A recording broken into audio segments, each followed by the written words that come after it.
Rock, Rios, the rest of the squad. No one will know your names. I must accept that. It doesn't matter to you, I know. But history prefers to remember the names of the villains, not the names of the heroes who stalk the villains. All right. You thought it wouldn't happen. We thought it wouldn't happen. Some of us tried to make it happen. Some of us ended up making it not happen. But against all odds, believe it or not, we are back for another session of Alien. What Comes Home to Roost, our campaign version of Alien, the role-playing game from Free League. And we've been in hot water, and we've been in hotter water, and we've been in lava and hotter lava, and now it's time to see what is going to come of all of the trouble that has followed the Marines so far. And to catch us up quickly, efficiently, in a no-nonsense way, as befits a Marine, I'll turn you over to Ivan, lovingly known on the internet as Ivan Mike 1968. Ivan? He's Baxter to me. Yeah, we'll just call me Baxter today. Call me Baxter. So last session was session 6B. So we'd ended 6A with not knowing where Patch was, because Patch was the three of us had gotten out of our pods along with, I believe it might have been Private Hudson or not Hudson. Hammett. Yeah, Hammett. Close enough. Yeah. He might as well be Hudson at this point if it's Private Hammett. And we'd had encountered Regis Lim. I didn't not Regis Lim with General Tenet, and I ended up shooting that poor man after a while. We started up with still being in the office where I've just shot this man, figuring out what we're going to do. We learned that there's an airborne component to the reproductive cycle of these creatures. At the same time, earlier in the timeline, and because our timelines are a little bit askew, Patch ends up getting taken off the wrecked mantis, or the non-functioning mantis. He gets, pulls himself out of the pod, realizes he's like in a bizarre position, and trying to smash himself out. He gets picked up by some Marines, gets brought into a holding area. He learns that this contagion, or the aliens, propagate through some sort of airborne thing as well, just by hearing people talk about stuff. Patch starts to lose body parts and not feel so well while in containment. And, questioning some doctor with Coke bottle glasses who says, "Well, you don't look well, son." And then these aliens he's never seen before run in and massacre everybody. But they don't kill him. They look at him and then go away. So Patch is getting out of the sick bay area, trying to get back to the mantis, trying to get back to his people. In the meantime, we're looking for him. Corporal Rios, we've determined by looking in the computer registry that there's 2 Cheyennes and some escape pods left. Not that Baxter would ever go into an escape pod by that point. So Corporal Rios and 2 Marines go back, or start going back, to the mantis in order to wake up the rest of the crew, seeing if the Jumper's pod is in an error state, but see if they can wake her up as well. But we need to get all of our other Marines off of that mantis and, to where the other, functioning ships are, to get the heck off here. Because we've also found that these 2 ships that were, that are stuck to each other because they've crashed into one another, they're in an error state, and they're heading towards the planet LV-426, the moon, we want to say, in a bad way. So they're going to crash land. And of course, back on LV-426, not good. So the clock is ticking. So we split the party, so to speak. In the meantime, Patch stays with Kaminiski, meets up with Kaminiski and Baxter and Private Hammett. What he does mostly is panic. I like this guy. He's really freaking out. This is not what he signed up for when he said, do you want to go to new places and meet interesting people? But Patch ends up in the landing bay behind after the airlock, realizes we also all realize it's a vacuum. Like it's been exposed to space, so you can't go in there without a suit, but he can for some reason. And in the meantime, Kaminiski lets Rios know, Rio comms, hey, we're gonna need suits. He doesn't tell him why he's gonna need suits, and doesn't mention who he's talking to. Just kind of puts it out there in comms. Surreptitiously, Baxter, Kaminiski, and our private are behind an airlock outside the landing bay, looking at Patch. And at this point, all of us, meaning Corporal Rios and his two Marines, in this kind of lounge area near the Mantis, and Baxter and Kaminiski from outside the airlock, we all hear like this chitinous rattling somewhere behind us. And that's how we end the game for the session. The session. Typical day. The typical day. Not the Typical game. day. Typical day. A small detail that's probably important is that at this point, you guys had found emergency vac suits. And Rios has been instructed to well, Rios was going to put him on anyway because he was going to move to the Mantis via space, right? Because you can see that's right. You weren't sure if you were going to encounter like guards, right? Otherwise, because that's how we got off in the first place. So yeah, everything's fine. But nobody has the vac suits on right now, right? I think I said I was starting to put one on. That doesn't really mean it's on. It just means I might have been putting my foot, singular, into the boot. Maybe they got the suits on, but no helmets, because otherwise you can't hear the sound of the scrabbling aliens. But doesn't matter. We'll see. We'll see. We'll see if we make it. Thank you, Lloyd. Try to stay a player. My God, don't kill us. Don't kill me now. Okay.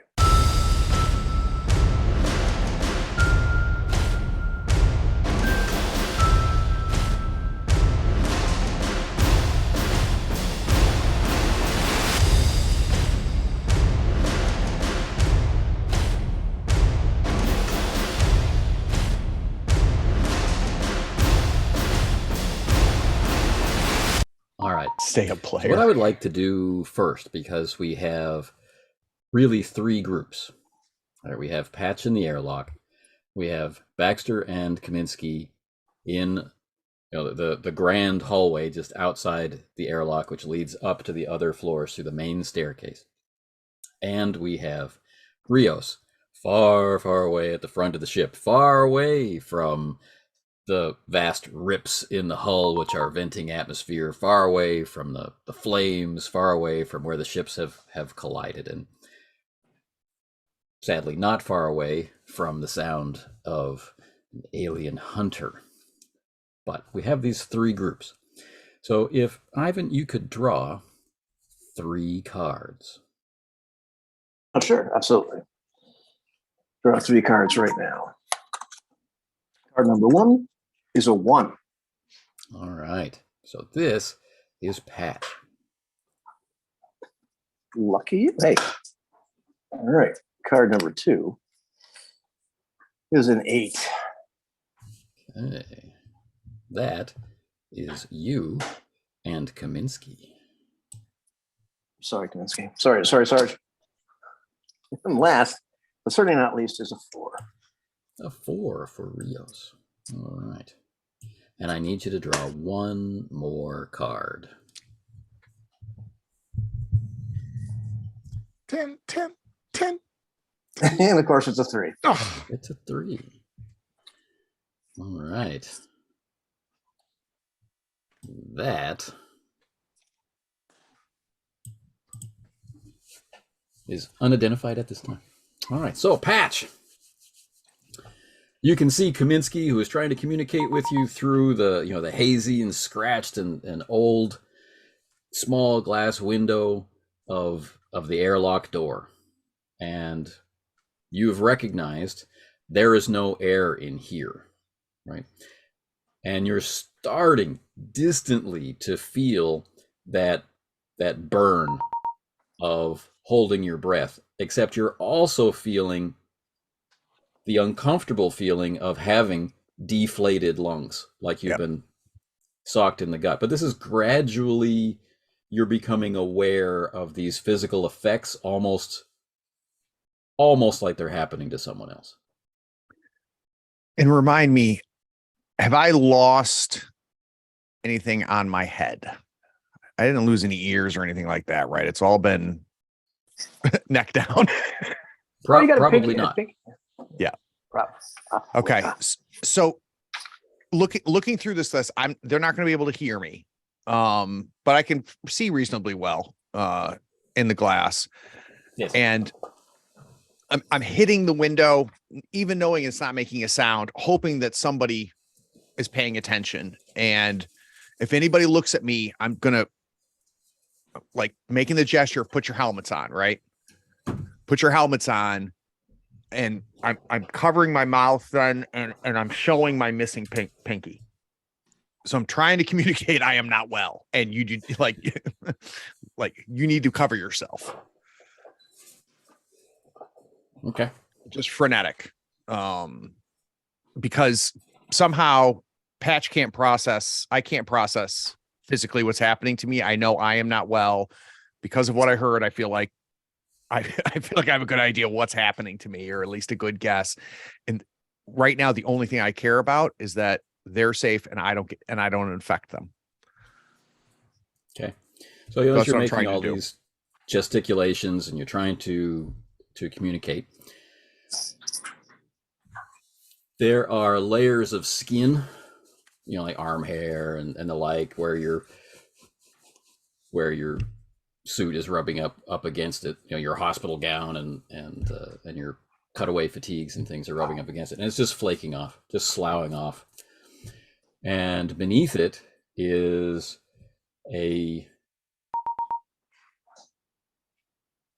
not a fresh pink of new skin, but almost like the color of a corpse.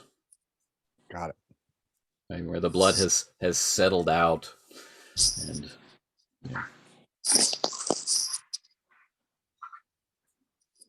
now you're not getting any audio cues because there's no air, right? You're not hearing echoes or anything, but out of the corner of your eye, you see movement.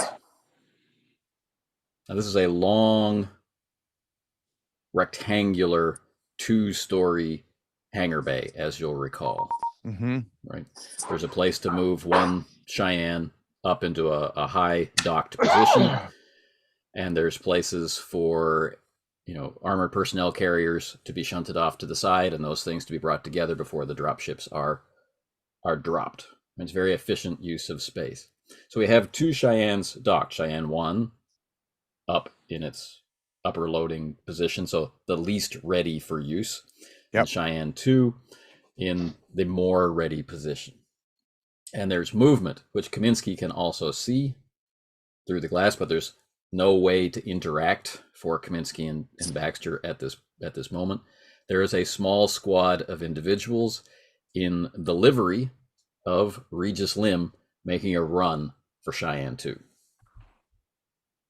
The ready one.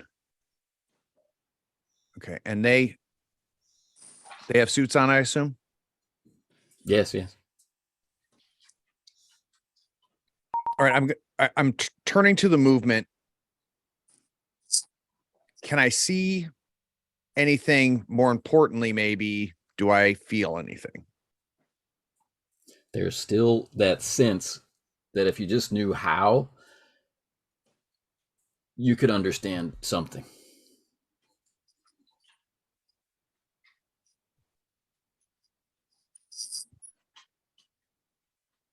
It's like, did you or did you not hear a noise? Right. I'm putting all my thoughts on violence towards the group headed to the Cheyenne 2. So I'm just thinking about hurting them, and I'm going to start heading towards them and trying to draw the movement away, try to draw the movement towards those heading to the Cheyenne 2. and that weird link feeling I'm having, Anthony, I don't know how to do anything with it. So I'm just thinking these things need to die. And I'm just focusing on the group. All right. No idea if that will do anything or not. Well, of course, you have no idea. You're in uncharted territory, just like Corporal Rios, who we now join in the lounge section, or the area near the airlock, to be able to transition to the Cheyenne, your Mantis, sorry, externally. But everybody had frozen in the process of putting on their gear at that sound, that scraping sound. Do you hear that? Rather your pulse rifles. So pulse rifles coming up, safety's coming off. So I take a look around, see if I can spot either the source of the sound or you know what I'm gonna do? As the other guys do that, I am going to use my hidden stash talent to pull out a motion tracker that I had thoughtfully picked up earlier, and switch it on and sort of scan around, see where the sound is coming from. Right. So you're in another rectangular room. This one is much more confining than Patch in the giant airlock. Right. This is lockers on both walls. It's low ceiling because there's lots of ventilation and, other equipment in case of breach or in case of contamination or in case of fire, whatever. There's not a lot of room in here. It's just low benches to sit down and pull this gear on. And, you file in, a whole squad of people files in, sits down, puts suits on, stands up, files out the other end, right? It's that kind of zone. Right. So the motion tracker might not be such a good idea, right? Because is it too much of a confined space for it to work, or should I get it? The motion tracker will work fine, and it's there are some maneuvers that you could make to have overlapping fire and whatnot, but if it turns into a melee with what you saw on the surface of LV-426, you're minced. Right. But on the bright side, there's probably only one way into this room. Right. So I'll tell one of the Marines with me, cover the door. You, Private, finish suiting up. We're gonna do this by stages. As soon as you're done, you cover the door. And so I'm gonna wait to be last while I operate the motion tracker. All right. So it shows your location, and it registers several decks above. There's very slow, large movement. Sometimes it's just one blip. Sometimes it's two blips very close together. It's very confusing reading. But on this level,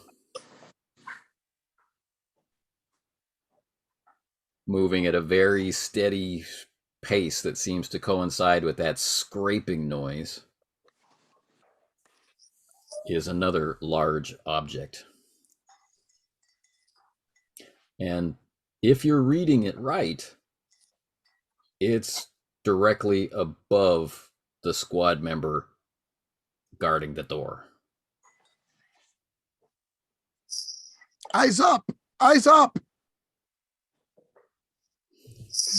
There's pipes, conduits.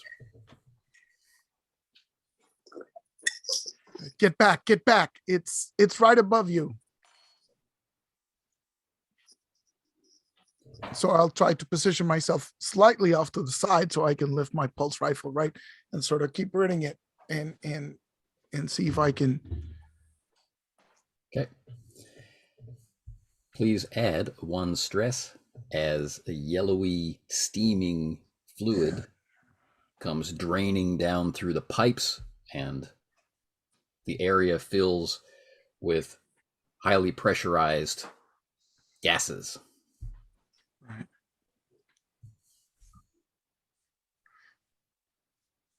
Reducing visibility tremendously. Yeah. Get back, suit up. And so I'll oh jeez.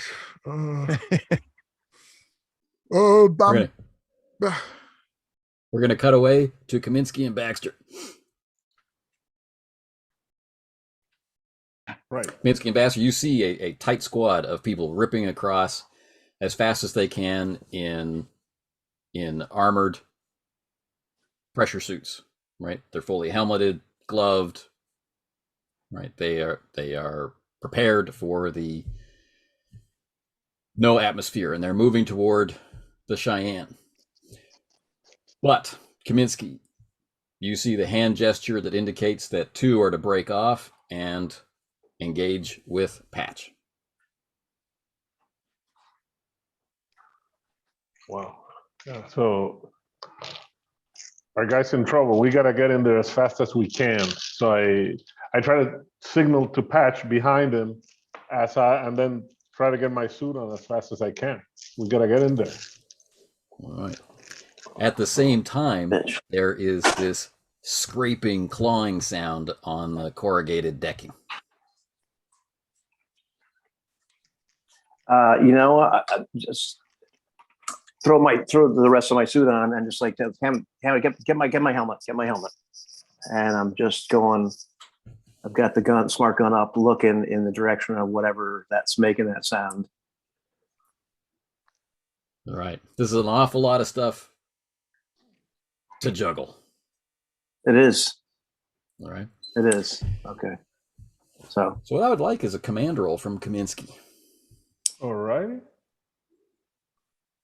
He's got to save his man. He's got to get his suit on. He's got to protect himself and Baxter. All of those have equal importance. How do we cut through it? All right. So 2 stress, right? Yep. Plus my dices.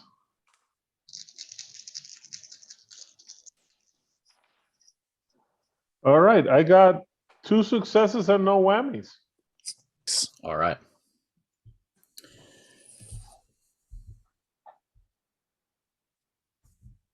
The motion tracker is down and off. The suit's a complicated rig. You can't get through the door to Patch. The smart gun can register the xenomorphs.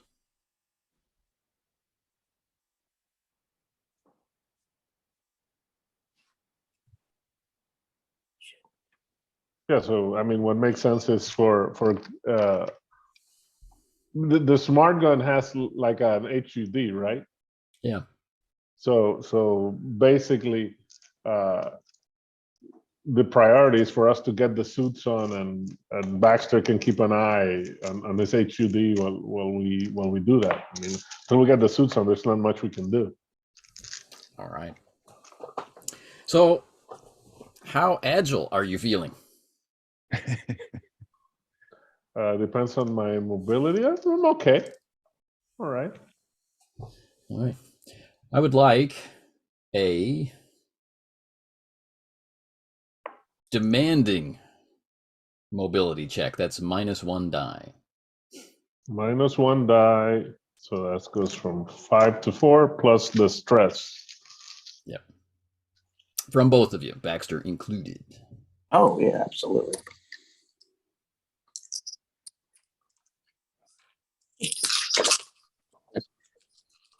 I got 1 success on 6 dice. Ditto. Okay.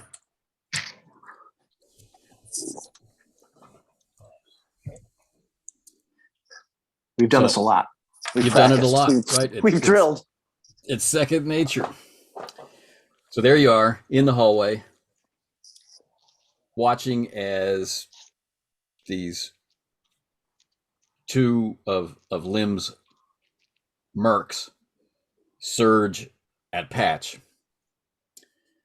And you get the suits on, get the helmets down, smart gun comes up, and it's showing right overhead something that is dropping on your position.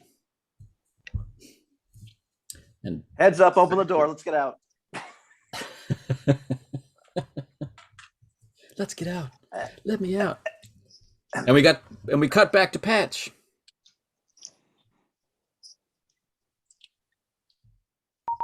Where am I? Am I on my way to get there? What's going on? So two of them have peeled off. They've got their pulse rifles, and they're all kitted out properly. They're moving, not like Working Joes or any of the other shenanigans that Lim has pulled before. These look like the guys that ambushed you in that narrow hallway before. And the guns are coming up. They're not firing. I mean, they've got you dead to rights. You're in a docking bay, right? No cover, nothing. Capture must be on their mind.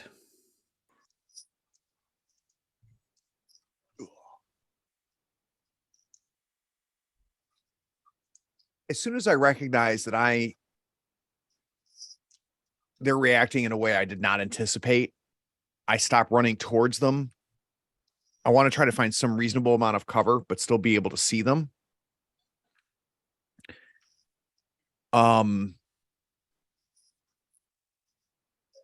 Is there anything that could be potentially used as a weapon or an actual weapon? Is there any crates? I'm just frantically looking to arm myself somehow. It's been like a year since we played. Yeah, you're carrying a pulse rifle. Oh, perfect. Oh my God. I'm going to set up position and point the gun back at them with cover, but I'm not going to shoot at them. Right. There are supports, and there are, tool canisters and all sorts of things to get behind, which may or may not be valuable as cover. Right. But certainly obscurement. And looking back at where my comrades are, what am I seeing? Nothing. Door's not opening. Nothing's happening. And towards the movement, any sense of what's going on there? They're closing on your position? No, I'm sorry. You said I sensed other movement, like something else was in the room that I wasn't seeing. Did I misunderstand that? Yeah. That was the squad enters, moving toward the Cheyenne. Two of them split off to come and got it. And deal with you. All right. I'm going to be between me and the door of where my comrades are, staying visible so that their guns are pointed on me, and apparently they're not going to shoot me. I'm going to aim the gun back. If they start moving towards me, I'm going to fire. All right. Okay. But the first shot is going to be purposely above their heads. Okay. Making it clear that I will defend myself. And we will go back to Rios. Okay. So the whole room is obscured, filling with steam. It's not burning you, right? It's some other kind of gas, maybe a coolant. Right. So I say, fall back. Grab your helmets. We're going into the airlock right now. And I start backing away. If there's a means by which to secure the motion tracker to my belt, I will do so. Otherwise, I guess I'm dropping it and grabbing the helmet. Right. So we start falling back, assuming we're essentially suited up. Right. It's a pretty complicated dance to go along with your command. So let's have a mobility check. Okay. Mobility 1, 4 is 5. 5 dice. I got 3 stress. Oh, this will be a cinch.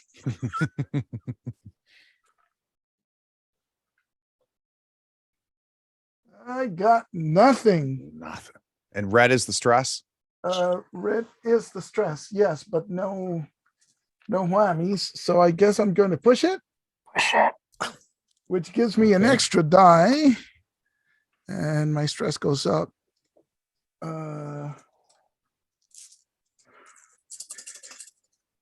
What could possibly go wrong? So much. That face hugger could go wrong. Well, that's technically 2 successes, but we got to check panic first. So I got +4 on the panic die, which is the big one.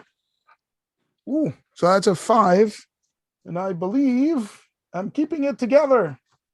Yep. So I do succeed. And so with that extra success, maybe it means I just do it quickly, right? Because it's yeah. I managed to keep it together under pressure, right? All right, and not in fact the others. The others are they've been Tenet's boys for so long they just follow orders without thought. So into the airlock they go. All right, and just as the airlock doors are cycling shut, you see a long, and I mean long, spiked arm come down from the ceiling, pushing and bending metal out of the way as it does so, and there's a lot of acid raining down with it. Oh, jeez. But then the airlock closes, and you have no idea what's going on in there. Right. Suit up. So I start, securing my helmet and let the pulse rifle dangle from its strap. And try to suit up as quickly as possible. And I even hit the cycle thing before we're fully suited up, right? So it's processing through and clanking and working properly, and it cycles open outside where you can still see the reflected light of the escaping atmosphere from the 2 ships is still igniting, right? It's and casting the skin of the vessels in a weird orange glow. But you have to come out and over, right, the protrusions on the hull in order to catch the sight of your crippled mantis, where it's several hundred meters down the length of the hull at the next airlock. And when you do catch sight of it, right, and it's still kind of surrounded by a cloud of ice crystals that are glittering in the reflected light of LV-426, which is huge beneath you, right, in its brown balefulness. There is another squad of suited individuals making for the mantis very carefully across the surface. Jeez. And we'll cut back to Kaminiski and Baxter.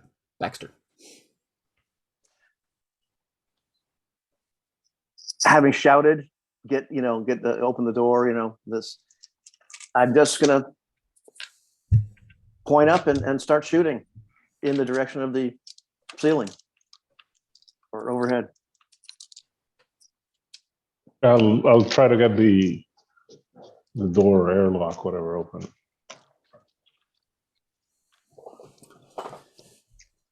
No, I mean the xenomorph was falling on you from the ceiling.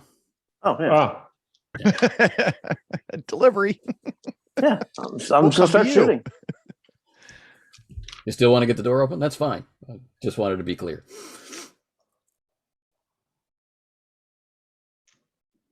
Oh, I see what you mean. It's actually falling. Yeah, no, we got to move back and try to take it down before, Right. Yeah, so we'll shoot. Why not?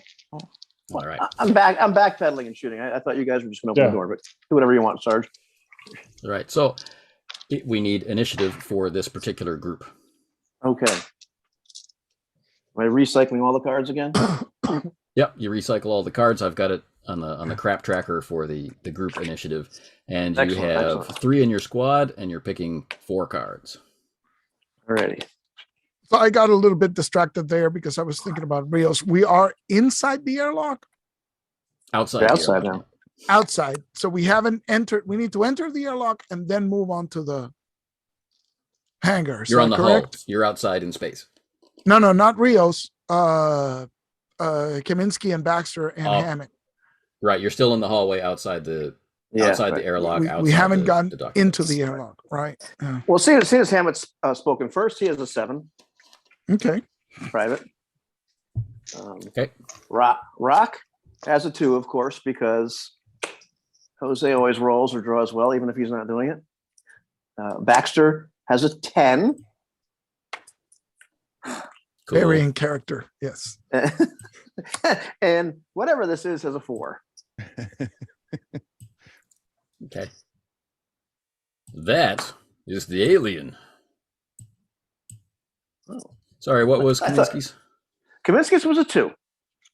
2. That guy. Yeah, Hammett 7, Kaminsky 2, Baxter 10, Alien 4. Great. Kaminsky. It's a long drop. Well, the thing's falling, right? Yep. So I'm backing off as I fire, and I tell Hammett, get that airlock open. We gotta get out of here. Baxter, take it down. Okay.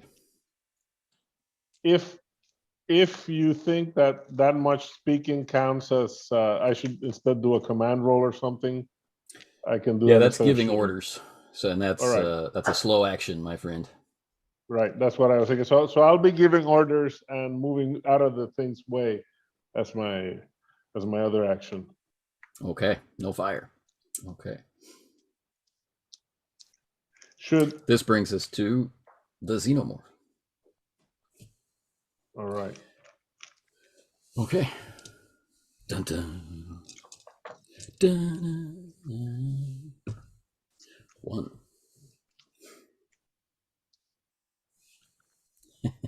Everyone, please take 1 stress. Okay. As it lands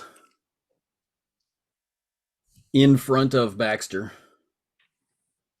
And Baxter's head is about here on its heavily armored chest. From its shoulder to its elbow is easily from Baxter's left hand to his right hand. And its enormous, curved, glistening carapace of a head, no eyes, is just drooling this clear liquid as its jaws begin to extend and its head moves just a little bit to the left.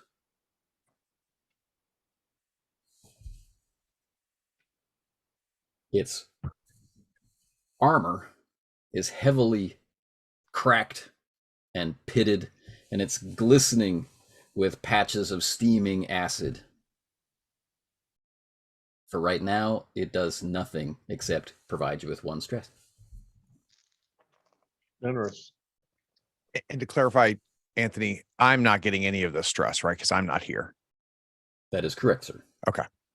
You won't be getting stress until they start shooting at you. Which is not going to happen. We're fine. Curb stomping you or whatever. There are curbs here? There are in the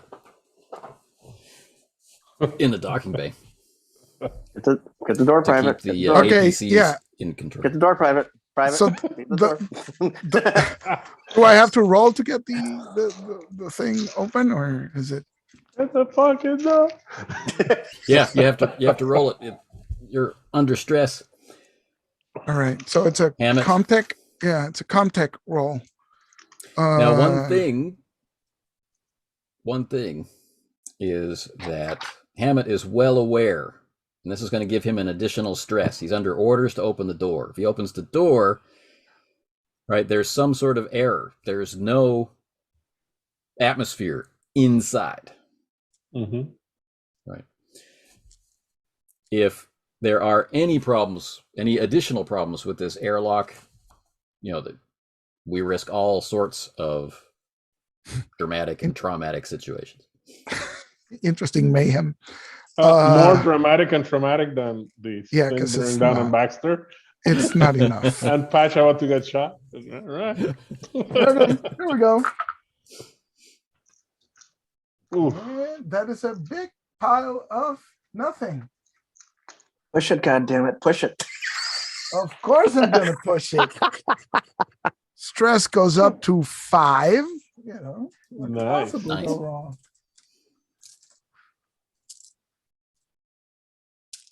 There's no chance of rolling a 1 with that few dice. Nah, there it is. There's also 2 successes, assuming. Okay. So the 1d6 plus 5. Yep. Yes. Nice. Good job, Hammett.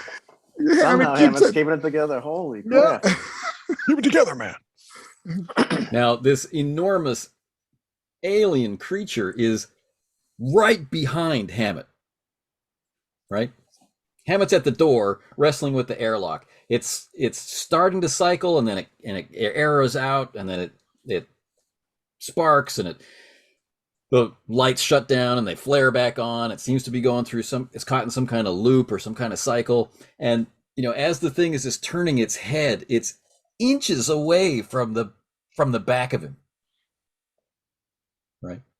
There's Kaminiski looking at it from one side. There's Baxter looking at it from the other side. It's in the middle of the 3 of you in the hallway, and he's got to get the door open. But he's not successes. looking. He's wholly focused on the door. He's not even looking back. Oh Jesus! And your side of the airlock cycles open.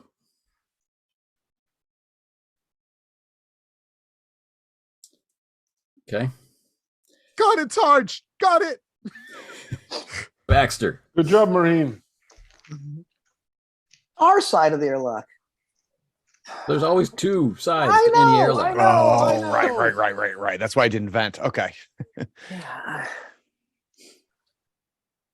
Oh Christ! Well, I'm then I'm like inches away from this thing. Yeah. So yeah. Christ almighty. You don't have to do we anything. are. Just stand there and look at it. It's fine. No, it's okay. It's okay. I'm gonna try to backpedal and fire at the same time, trusting that my friends will get the hell out of my way. All right. Range combat. Range combat, yes, sir. You That's a lot of dice. You ugly son of a bitch. Alrighty. What happened here?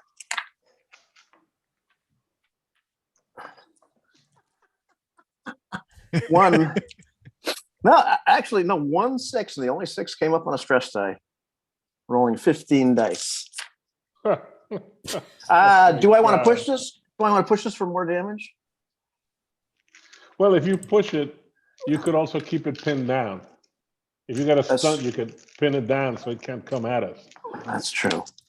But I'm going to push. If you panic, you might freeze. Listen, I only have 3 stress. It should be fine. It should be fine. How bad can it be? Fine. The internet wants to know, how bad can it be? Okay, so I get 1, 2. I get 3 additional. Hits, 3 additional successes. 3 additional successes and Awesome.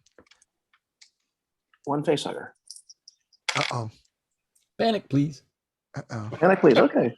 1d6 plus 3 And that is a 5 plus 3. is 8. 8. Usually. I'm trembling. But I still, because it's Any not more agility than base 10. receives Right, yeah. a -2 after this. And But no it still additional stress succeeds. spread throughout the Doesn't spell. make sense. I like, my first shots are going something. Yeah, I'm not.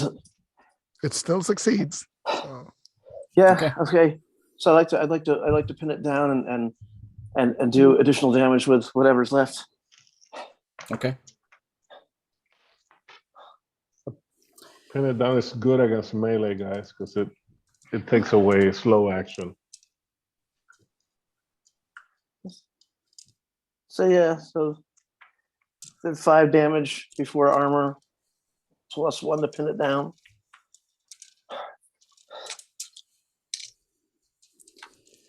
Oh no, he's pulling out additional dice. I did not have enough dice for this particular situation. Oh I'm sorry to say. Well, it's the armor. I might not be sorry to say. Oh no. Okay. I mean, I could have just used the stress dice, but that would send the wrong message. 1.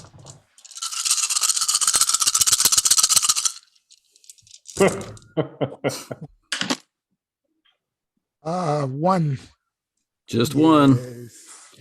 Okay. Yes. So Baxter hits it. And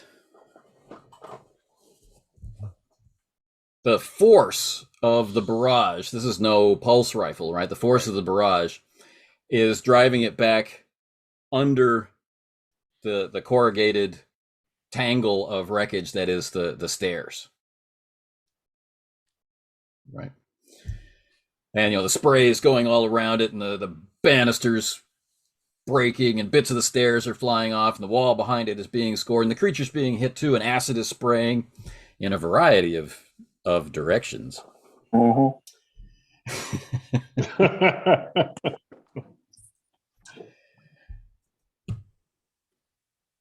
All right, and the airlock door has opened, and we cut through to Rios. Right.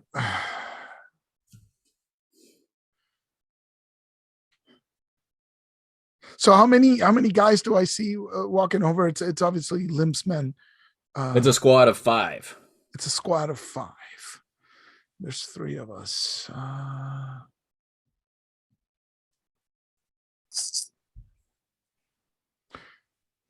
And they're between us and our target, right? We can't not exactly. them. They're coming at it just from a different angle. They're not going to get there first, and you've already made this journey. Right. You might get there first because you don't have to figure out what obstacles are between you and it. And you also know the point of access to the mantis, where they are seeing the mantis for the first time, right? So.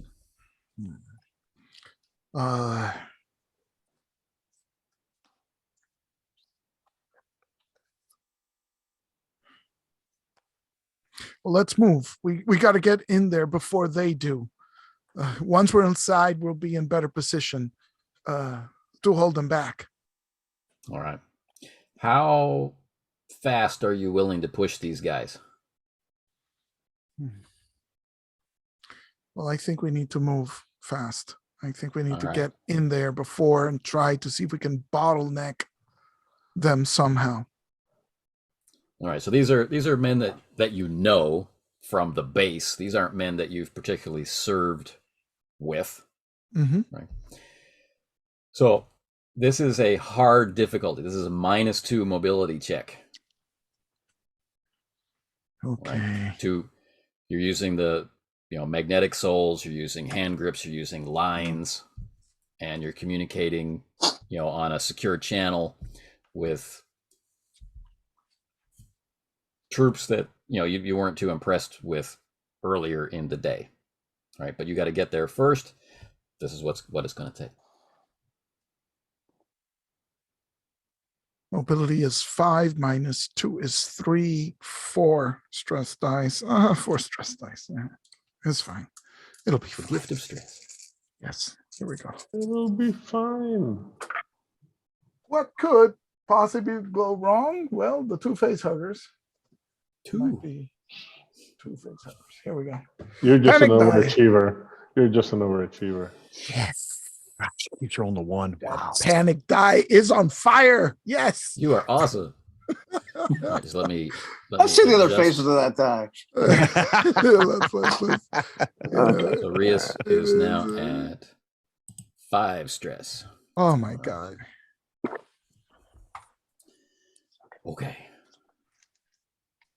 So Rios, for all the reasons that I just listed, you know that you are going to get to the mantis first.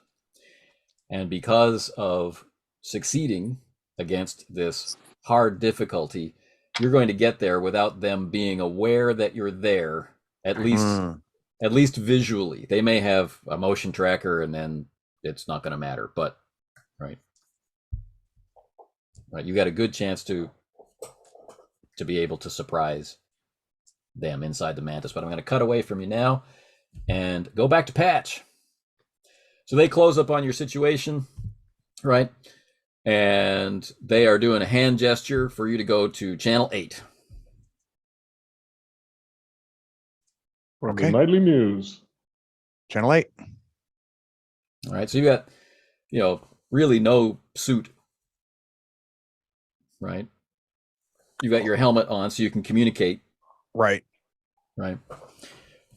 But the suit itself, right, is just like your clothes were earlier. This was a thought that didn't really register earlier, but now it's obvious because this was brand new. It's just kind of being eaten away. Your skin is fine. Yep. Pasty, white, gray color. You can see veins through it, but you feel fine. In fact, I challenge you to think of a time when you felt this good ever. Yep. But the suit is being eaten away, but you are able to switch over to channel 8. Right. And you're getting like the middle of a message that's ending with identify yourself.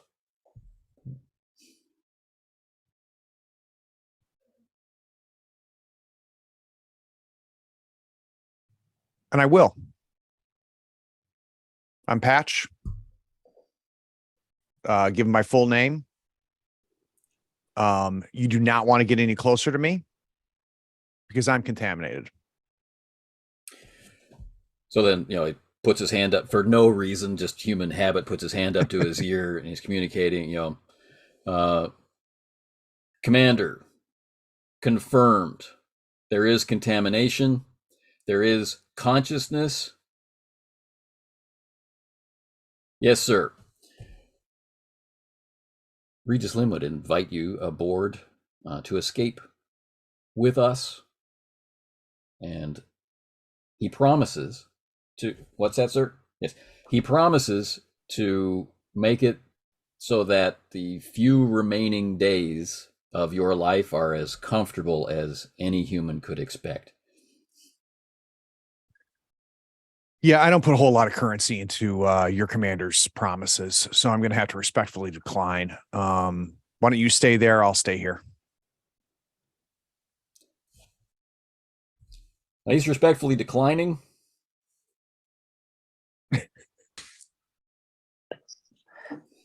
Yes, sir.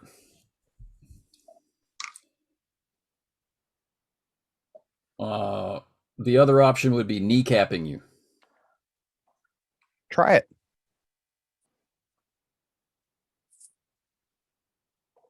What's your name? Okay. I identified myself.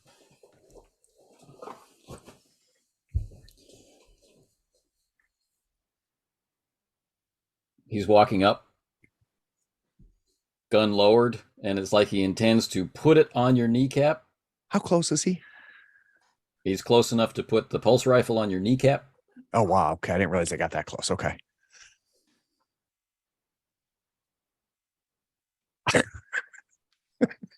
I just have to do what I think would. I pull the gun up and I fire at him. I mean, sure. Yeah, I'm just try to shoot him under his chin. Just gun up. An execution. Yeah, like it. So we need some initiative. Alrighty. I think he's showing plenty of. I think he's showing plenty of initiative. He's gonna blow the guy's What else do you want me to do, right? we got Patch on a 4. Patch on a 4. And our fellow on a 2. Oh no! Oh no! Come on, I want to see what's inside your knee, so it's okay. So it's so it's not exactly how we describe. He doesn't walk up unopposed and press it into your knee and then get to fire. Right? He's walking up. You're recognizing he's really going to do it. Right? Yep. He thought about identifying himself, talked himself out of it, he has to walk around I can't think, the tool chest thing, the shoulder height rack of tools. He has to walk around that, and his body language says he's just going to do it casually, like it means nothing. And so it gives Patch plenty of time to get his gun up right over the top of the tool chest, but this guy's just that little bit faster. As Patch's gun comes up, he fires. All right, now I'm going to get rid of this monstrous pile of crazy dice for our alien companion. Monstrous did a lot of work in that sentence. And I'll reveal something I haven't been able to reveal before. How much stress is this guy feeling? And remind me, does cover matters is towards an armor roll, right? Not towards their roll. Yeah, that's right. It doesn't. So he gets no successes, and I don't know if you can see that, he gets a face hugger. So we can see it really well. Oh, awesome. We'll roll a d6. Yeah, I got to. And we get a 5. 5 and 3 is 8. So he's feeling the strain. He got a good look at you. His eyes through the helmet have widened, and he knows you're contaminated, right?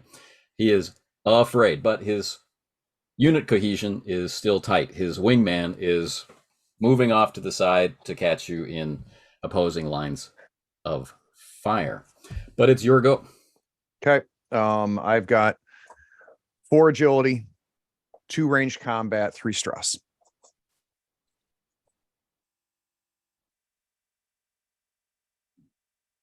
Two successes and a face hugger. All that action on the stress die. So I have 3 stress die, and it was 2 6s and a 1. So my current stress is 3. Or do I add the 1 now? Is it now 4 when I do my panic roll? When panic roll doesn't add. Right. Doesn't add. It's just stress, a straight panic. Right. It's the trigger. Yeah. Okay. It's roll a the d6. trigger, right. Just roll a d6 and add your panic Add level. 3. Or what is 2? 2.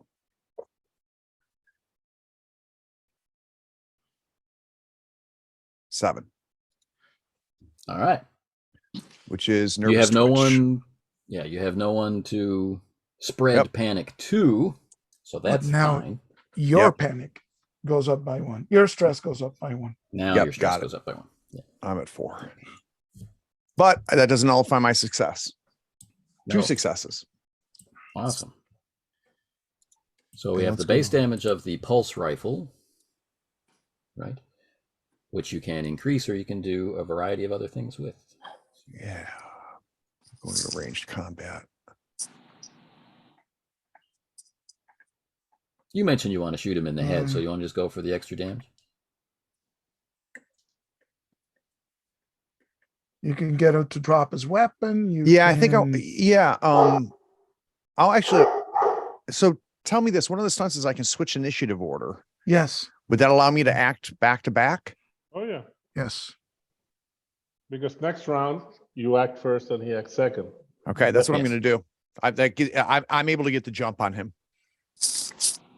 Okay. All right, so I just have to check their armor. This stuff out of the way. They must have got it at a discount. All right. Sure. So he's hit. He's moving back. His associate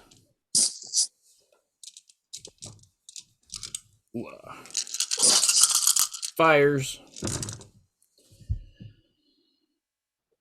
We have 1 success. Okay. You have 2 dice for cover. And you have 4 dice for armor. I don't know if I like that. I think I do right now, though. I nullify 1. I got 1 success. Okay. No, 2. Sorry, I lied to you. 2. Don't lie to me. Tell me the truth. Yeah. 2 successes, 2 6s. Okay. Now, in the back of your mind is a calming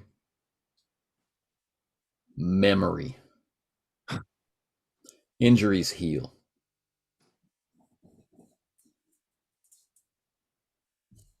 we cut to Rios in the Mantis. All right. So we entered through a breach. Does this breach lead to an airlock at some point? Yes. Yeah. Through a ruptured cargo bay.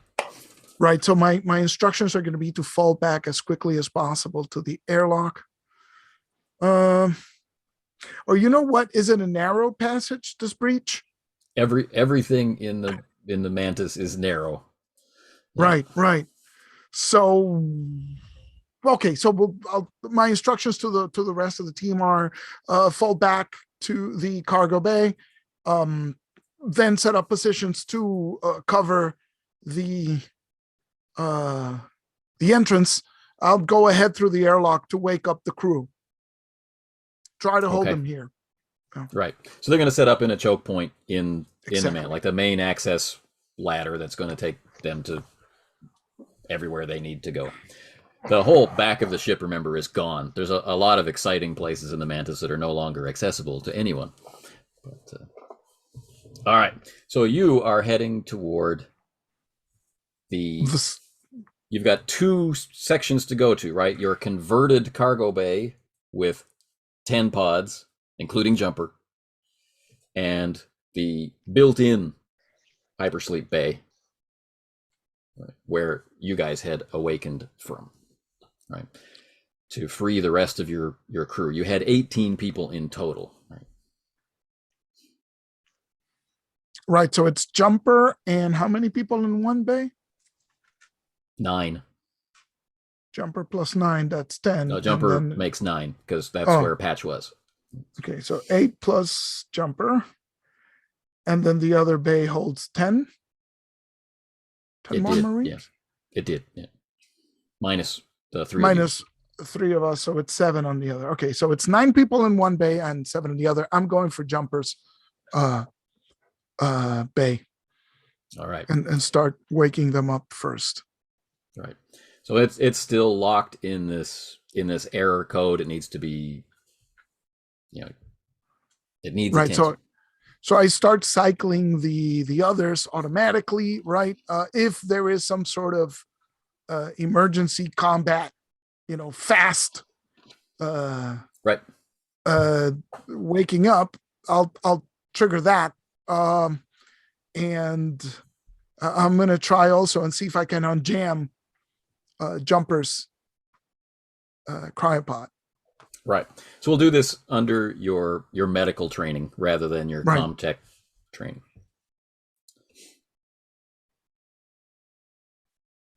So what I'm going to do is once I've cycled the emergency wake up for the rest of the people here, I'm going to slap myself with nap relief to get rid of my stress. All right. So you start the cycle. We won't know if there are other errors until you start the cycle. So correct. We get them cycling toward wakefulness on the fast waking track. Now we've already assessed that Jumper's pod is in error. And that was at standard difficulty. So this is trying again, in other words. And so this is now demanding. This is a -1 die. -1. So my medical total is 5. -1 is 4. And I have just gotten rid of my stress. So it's a 4. It's a success right there. All right. So you are able to get it out of its locked state, and it's cycling toward wakefulness. It is reporting that Jumper will have health issues as a result. Right, it's starting to print out a list. There's nothing major, but if you're going to get caught in a firefight and a 0G evacuation, she's not going to appreciate it very much. Right. But I'm going to cut back to Baxter and Kaminiski, right? The enormous, armored, spiked and barbed and bleeding acid blood alien xenomorph is underneath this overhang of stairs. It can easily reach out with a clawed hand far larger than Baxter's head, right? And reach him. And with just a step, it could reach Kaminiski. And it's got this thrashing tail behind it with this huge hooked barb on it, which seems long enough to reach anyone. But its face, if you want to call it that, is aimed right at the celebratory back of Hammett, who's succeeded in opening the airlock. All right. So first in our order is Kaminiski on 2. Right. I keep backing up towards the airlock as I fire at this thing. Okay. A single shot or fully automatic fire, Sarge? No, a single shot. Well, not a single shot, but semi-auto. Controlled fire. All right. So we have 3 6s and 2 whammies. Well, let's deal with the whammies first, shall we? All right. So let's go. That's 5 plus 3 is 8. Minus 2 is 6. Yes. Because I have nerves of steel. Kaminiski has nerves of steel, yes. Lappable rock Kaminiski. Which means what I would like to do is that would be 2 damage from the pulse rifle, 1 stunt to bring it up to 3. And the other stunt, I want to knock this thing down. It was out of balance, and I want to knock it prone if there's such a thing. So hopefully when its turn comes along, it's prone and it doesn't have its next slow action. Slow action. Right. I'm not scared of the slow actions. I am, because it's melee. Slowly gonna eat you. So again, I don't have nerves of steel. A nice tight grouping slams into the heavy armor of the chest, and there's a spray of acid, which is dissolving everything it touches right around its feet. And some of the decking is giving away from the previous acid splashes. And so it reaches out and it grabs the superstructure around it to keep itself in place. And now it's definite, right? Even though there are no eyes or there's no attention, right? Mm-hmm. It has chosen a target, and that person is you, Kaminiski. Bring it. All right, but I'm gonna treat this like putting them under suppressive fire, and at the moment it's unable to commit to its attack action. All right. Which brings us to Baxter. Okay. No, sorry, brings us to Hammett. That's right, Hammett. Open the door. The door is open, right? Open the other door. There's 2. Everybody has to get in the airlock. What about second door? I go inside and I get ready to cycle the. I ask, are you? You're going to delay. Then. No, well.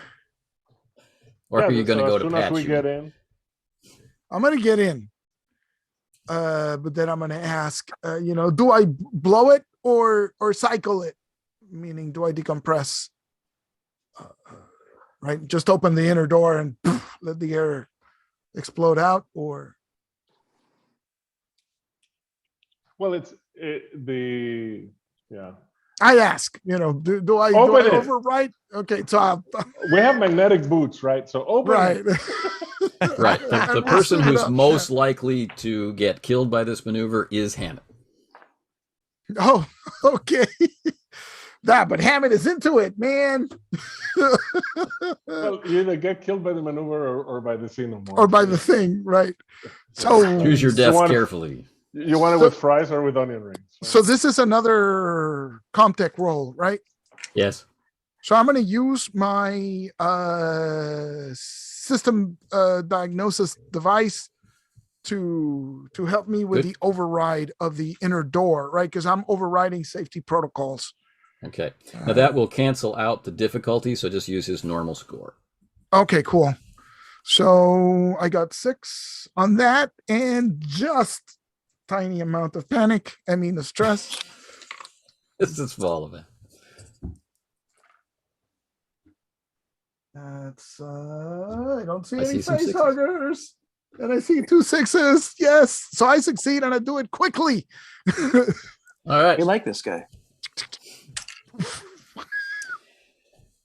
All right. So as I prepare to cut to Baxter, Hammett does what you're not supposed to do and opens both airlock doors. You and the xenomorph are in an area that is fully pressurized. The ship bay, the hangar bay, is the opposite. So Hammett's standing there. He's got his diagnostic tool in one hand. He's using his screwdriver in the other hand and is blasted into the hangar bay. Baxter and Kaminiski have the ability to be slammed into the wall first and then slowly dragged down the wall and then, not sucked, but blown, maybe, into the hangar bay. But let's call for a there did it again. Mobility check. This is a hard mobility check, gentlemen. It's minus 2 dice. Well, oh man, I'm already minus 2. So yeah, I'm rolling just 5. 3 stress, 2 base. Because my mobility. Oh my god, it's amazing. Wait a minute. It's 5 minus. All right, I got 3 successes and a whammy. Wait, hold on for a second there. There's 5 minus 2 minus another 2. So I'm only rolling 5 dice. Stress. Oh my god, I got 2 successes on the stress dice. All right. So that means that can't see them. It means that as the atmosphere pushes its way, right, or the pressure equalizes between the two places, that even with your magnetic boots, you're dragged along the slippery, slick, kind of acidic and in parts bloody corrugated flooring, but you come up against the wall and you can find handholds. But I have a question for you, Baxter. Do you sacrifice getting a handhold for taking a shot? Yes. Or you're going to wind up in the cargo bay as well, in the hangar bay as well, but you can take your shot. Which is where we want to go. He's going to get there faster. Yes. Exactly. He's at the airport and he chooses the walking sidewalk. Exactly. It's like the Bill Cosby special. She sent me away back to bed to make breakfast for the kids, which is where I wanted to be anyway. Right? Exactly. And all I shout as I pull the triggers. Good job, Hammett.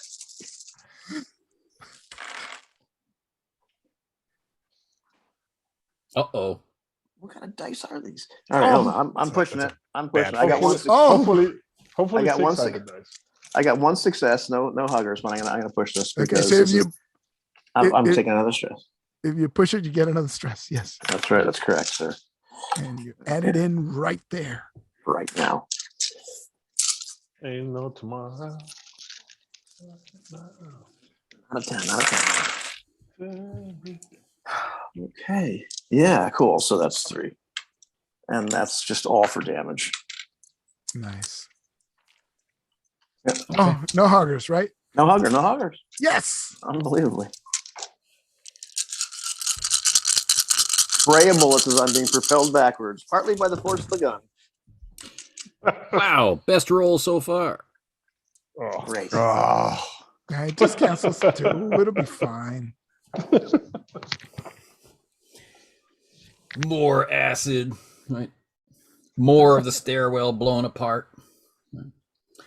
But yes, you're tumbling ass over tea kettle, following Hammett on a wing and a prayer into the hangar bay before you are forcefully reintroduced to the fact that the gravity still functions. Nice. Clink, clink. Yeah. Okay, Patch.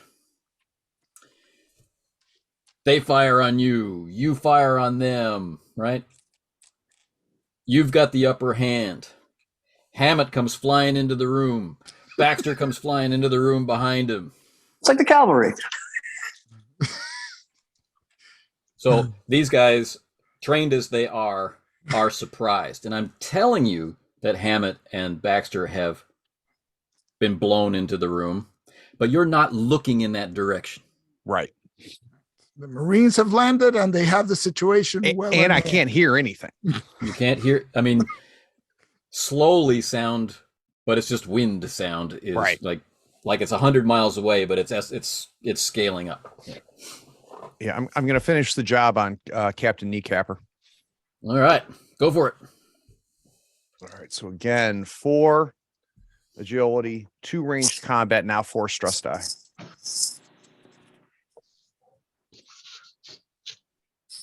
One success, no huggers. Okay. Okay.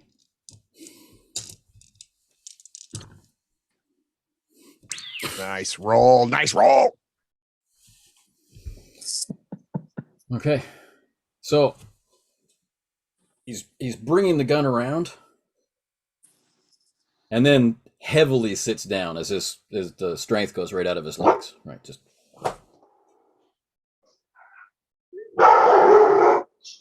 Wow, that's an exciting noise. Okay. So the result I get there is 35, which translates karmically as busted kneecap. As what? I missed it. Busted kneecap. Busted kneecap. Nice. I see your kneecap and raise you more. Yeah, I saw that just before you announced it. That's great. So totally not on purpose, and about the only thing close to humor I have felt in a very long time. So I wasn't aiming for the kneecap, and I see the kneecap blown away, and I'm like, yeah. All right.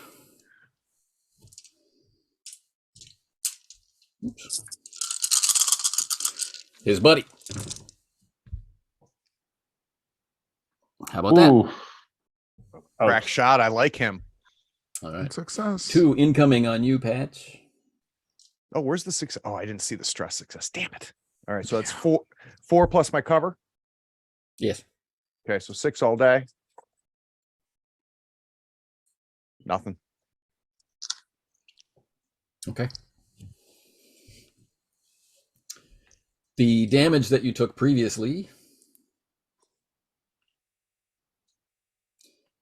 the dead flesh of your body seems to be just covering that over. Damn. Where I just got hit? Not that one, the previous. Oh, okay. And this one?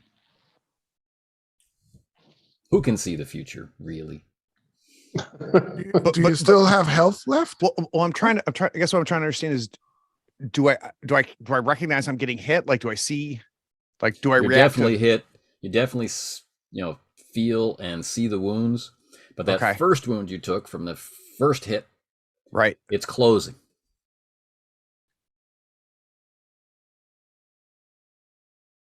Wounds him, man. Do you still have health left? I mean, I only have 2 health. So that's a big no-no. Yes, you do not have any health left. Yep. Apparently that's okay though. Yeah, this is processing, and it's processing quickly. And nice little confidence booster. So I'm going to step out of, and it may not have to wait till next round, but I am now going to close on our buddy, on his buddy. Okay. Well, it's cycled back to you again, so it's your turn. Don't care about cover. Okay. 4 plus 2 plus the 4 stress I now have. I've got no successes, no huggers, so I'm going to push. Automatically adds a stress, so I'm at 5 stress now.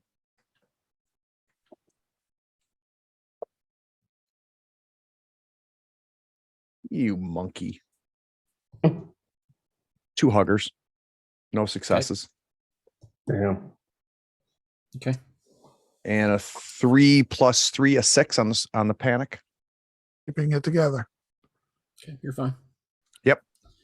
Just unloading towards him and just walking towards him like T2. All right.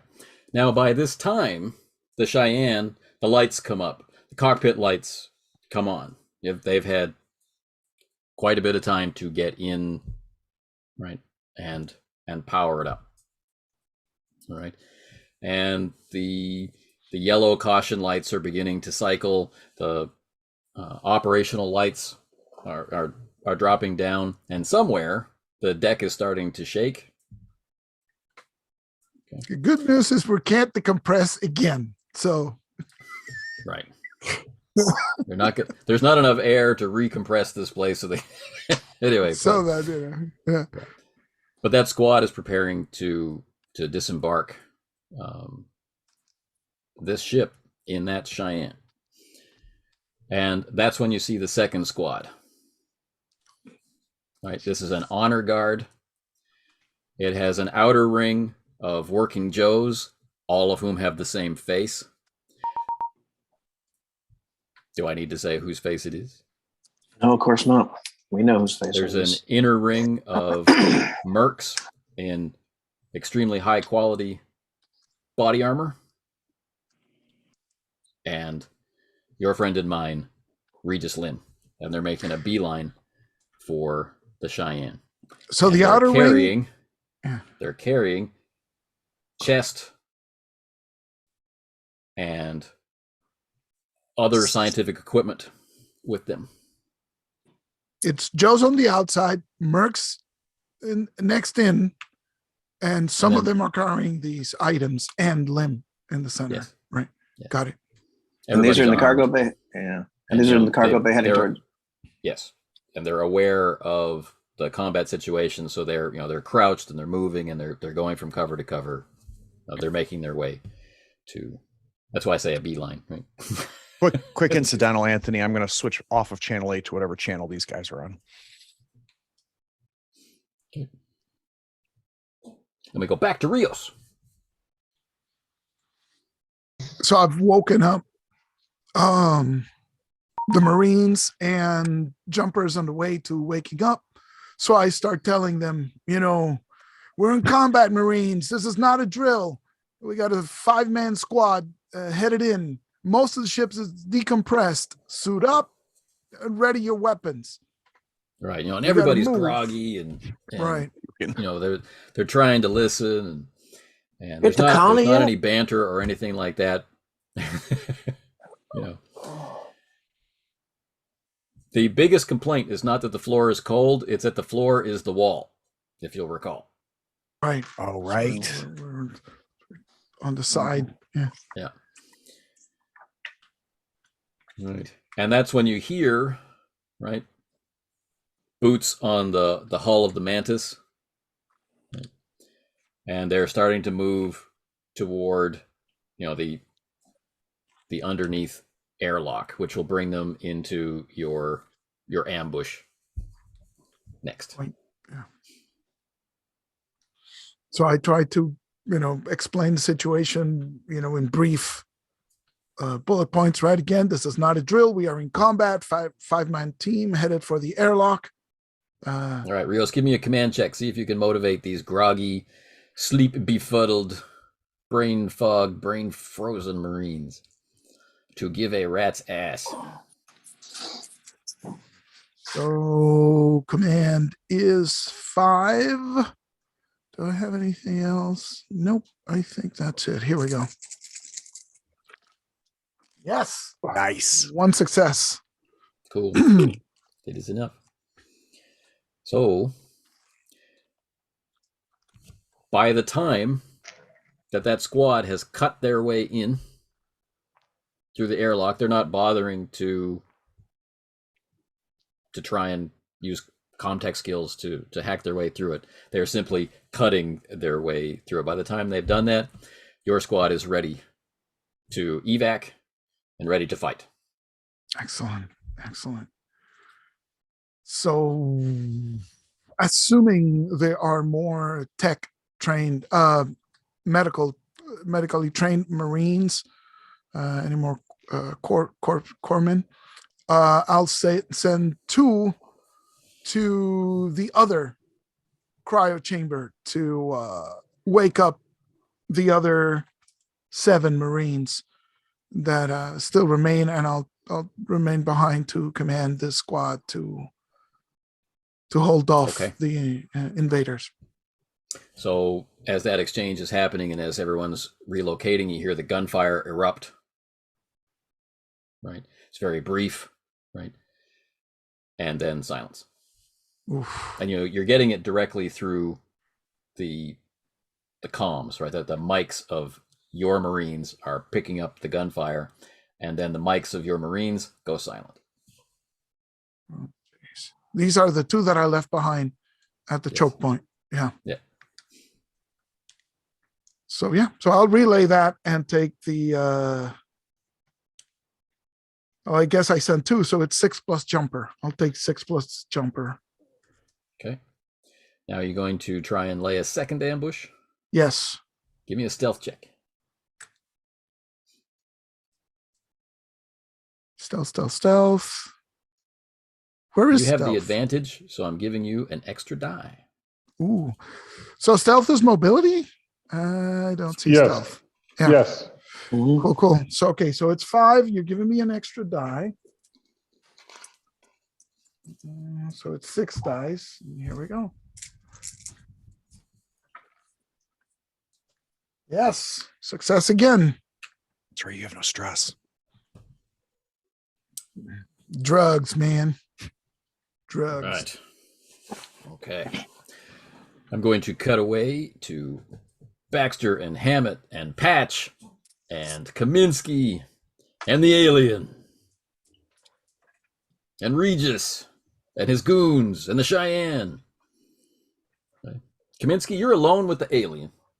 Baxter and Hammett, your arms and legs akimbo, scattered across the cruelly corrugated decking of the hangar bay. Patch is presumably midway through the hangar bay. The Cheyenne and Regis's group are at the other end. They are much closer to the Cheyenne than you are to the Cheyenne. I only have one question, even though Kaminiski is first. Is do Hammett and I, are we aware of the second group of Lim's people, including Lim himself? Or is that something that only Patch is aware of so far?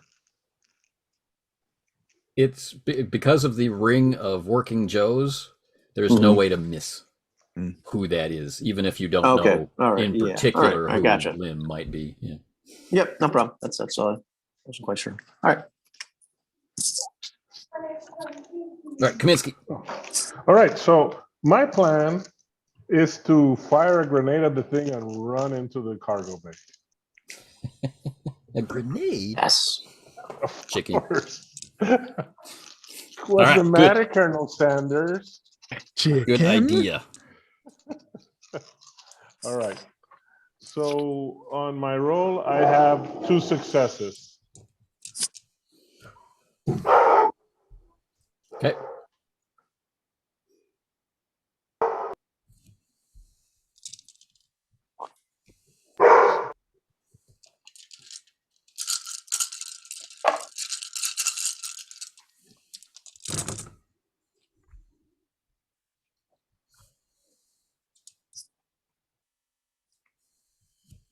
Okay.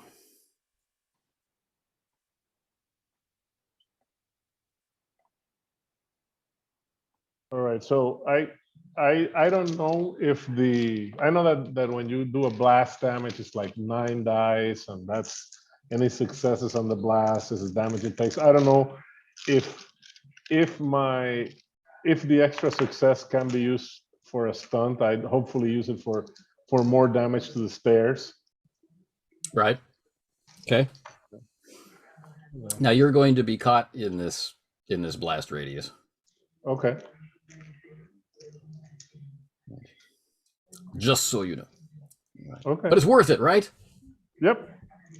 So for each person within short range of the blast, roll base dice equals to blast power. For every 6 rolled, victim suffers 1 point of damage. Roll cannot be pushed. Victims at engaged range from the detonation suffer 1 extra point of damage.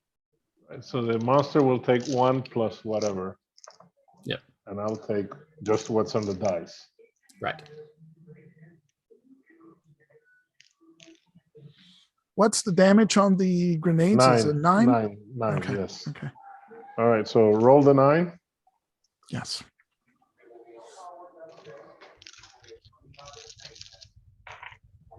All right, I got 2. Okay. So I'd have to roll my armor, right? That is correct. It's 5, right, guys? Armor. 6. 6. M3 personnel armor is 6. Oh, okay.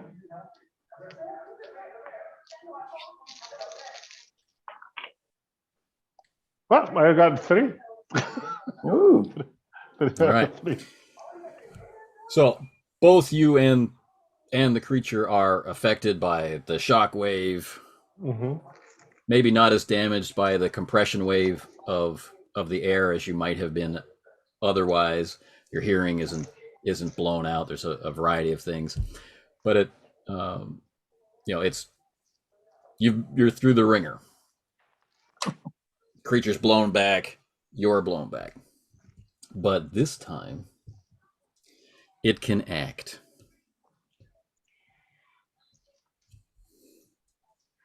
Also, my fast action was running into the cargo bay. Right? Oh, come on, man. Just Come for the on. record. I'm not going to stay there and slug it out with this thing. All right, so here we go. I finally get to unload with the xenomorph.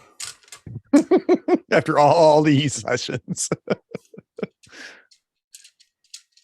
I need more dice. Let's take a moment of silence for Kaminiski.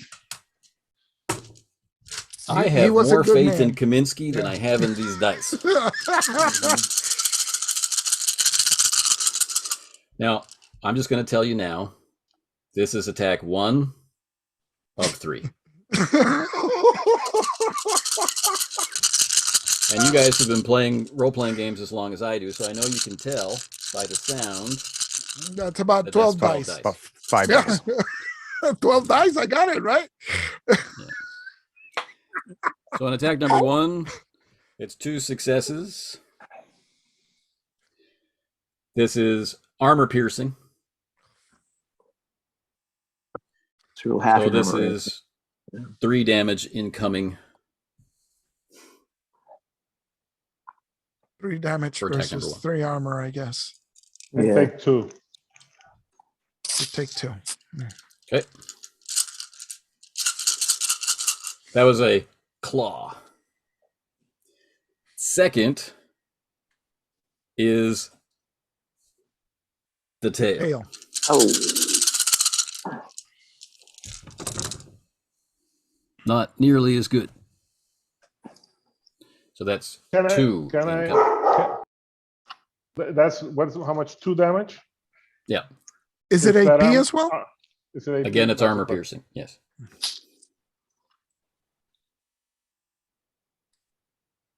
I take 1. How's your condition, Sarge? Because I'm tough, I have 6 health, so I'm at half. Right.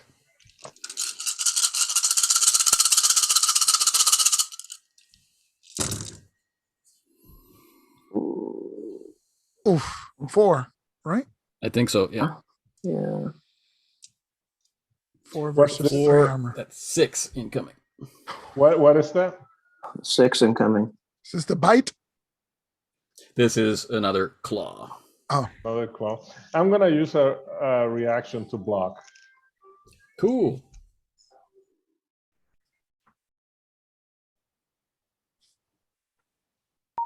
Unarmed combat.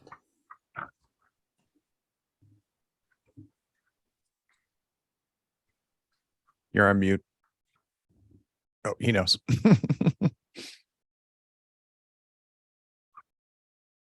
Yeah, because of the TV. So my close combat is 7 plus my 3 strength, that's 10 dice.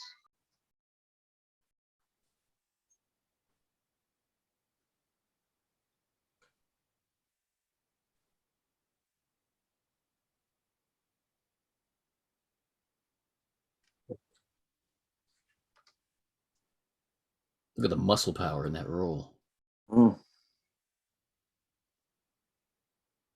I got 3. So Take 3.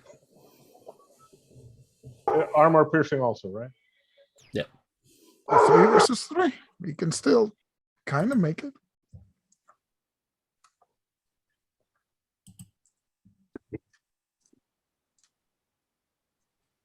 I rolled 2, so I take 1 more. Oh man, this guy is something else. Jeez. Okay.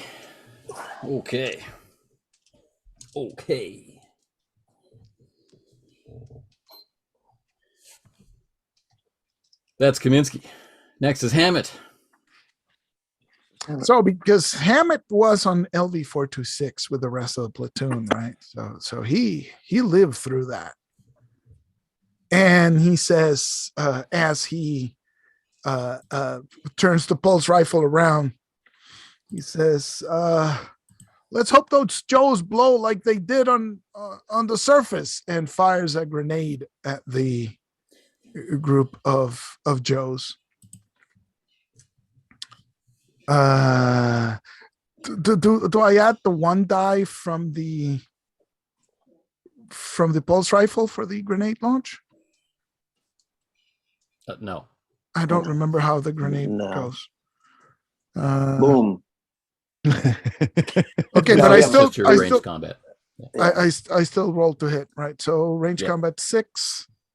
Do I have the right character? Yes. 6 base die, and just 5 panic die. What could go wrong?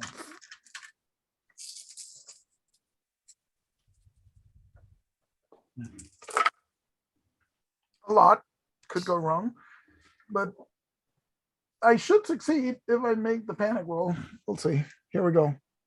Panic. Oh no. Oh, that's no. a 9 total. Oh, but it still gets it. Mm-hmm. What It's did you drop drop? item. All right, so I drop something. Yep. And I get to choose. Yeah. Don't always drop you. A hair tie. So it doesn't interfere with the attack action, but it's correct related to the attack action. So you fire off the grenade. Mm-hmm. But because of all the confusion and the dizziness, you eject the clip of the pulse rifle. Nice. All right. But I still get to make the blast. So here we go. 1. Oh, geez, just 1 success. Oh man, that is underwhelming. But everybody takes 1 damage. Is a good thing. Right. So the grenade arcs, right? But there are areas of lower ceilings and the like. So it would have dropped, right down on them, but it actually drops down above them, and they have some partial cover. It detonates, and everyone receives less force because there's less air, right? But yeah, everyone's scattered, and some people are holding their ears. The actual living people are holding their ears, and they stop. Patch. Pew pew. 2 plus the 4 plus the 5. Shooting at the buddy.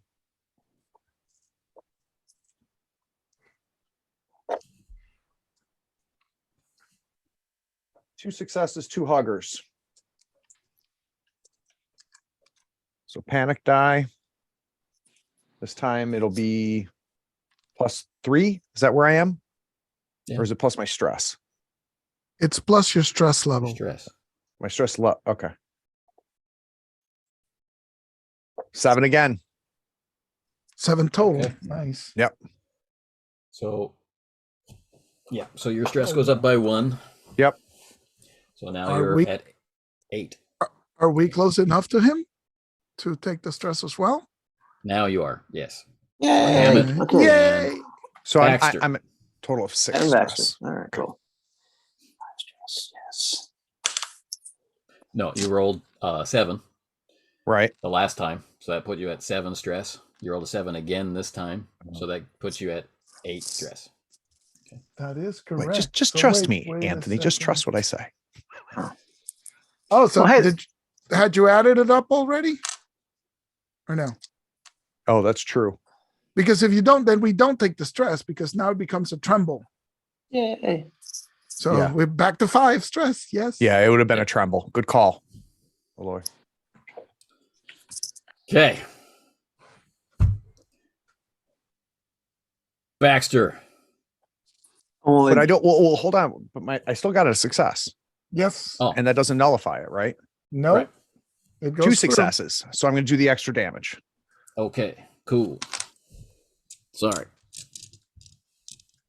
Gloss over that. I don't know why these men are wearing armor. I have no idea.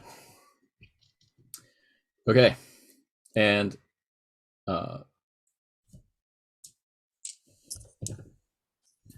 55. Gross. Okay. So it goes in through the hip. There's a large spray of blood. Now that there's air, and he goes down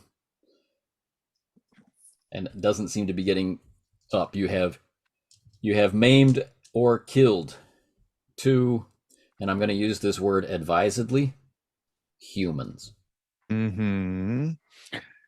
So whether it's training or something else, Patch is immediately in threat assessment mode. So as we move forward, that Patch is now going to try to take in as much as he can about the chaos that's going on. I've got my flying comrades coming into the room. We've got all that. So we'll figure out what he figures out when he gets back to me. Hammett says into the mic, light him up, Baxter, light him up. There are 2 things that Patch recognizes right away that weren't obvious to him before. One is the inherent fragility of the human experiment. And the other is that they have recreated the mechanized sin of so many past civilizations. Nice. Okay. Rios. Nice. Right. So we're setting up an ambush. We succeeded on the stealth roll. Yep. Just a second.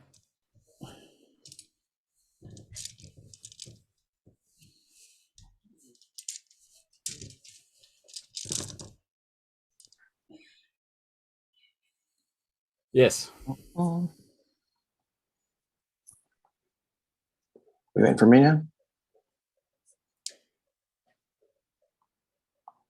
Yes, you succeeded on the stealth roll, so they are coming up from the choke point, right? And the whole place is now without atmosphere, right? And they're moving forward, and they're using not a scanner, not a motion tracker. They're using some kind of digital assistance, right? Like checking a floor plan.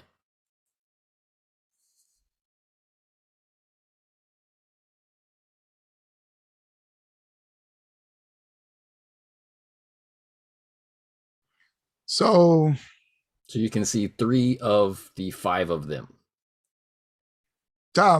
light him up. I just again say say in a calm tone, light them up.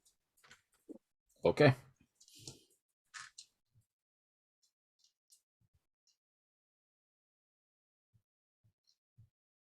Let's have them fire as assistance to you. Okay. All right. So give yourself 2 additional dice to represent additional firers in the narrow confines of the mantis. Excellent. All right. So I have 4 + 2 is 6 base, +1 for the pulse rifle is 7, +2 for assistance is 9 dice. Right. And I have no stress because this is Bodhi. Let me double check that. Yes. Okay. So here we go. Just 1 success. Yeah. That is just 1 success. So push. No stress. Push. Should I push it? Yeah, let's push it. Why not? When I push, I leave the 6 behind, or do I? You leave the 6. Yep. Yeah. So let's leave that 6 behind and add a nice little stress die. 2 more. Damn it. Nothing. Jeez. All right. Good enough, I guess. 1 hit. So it's 3 damage to somebody. No, 2 damage to somebody.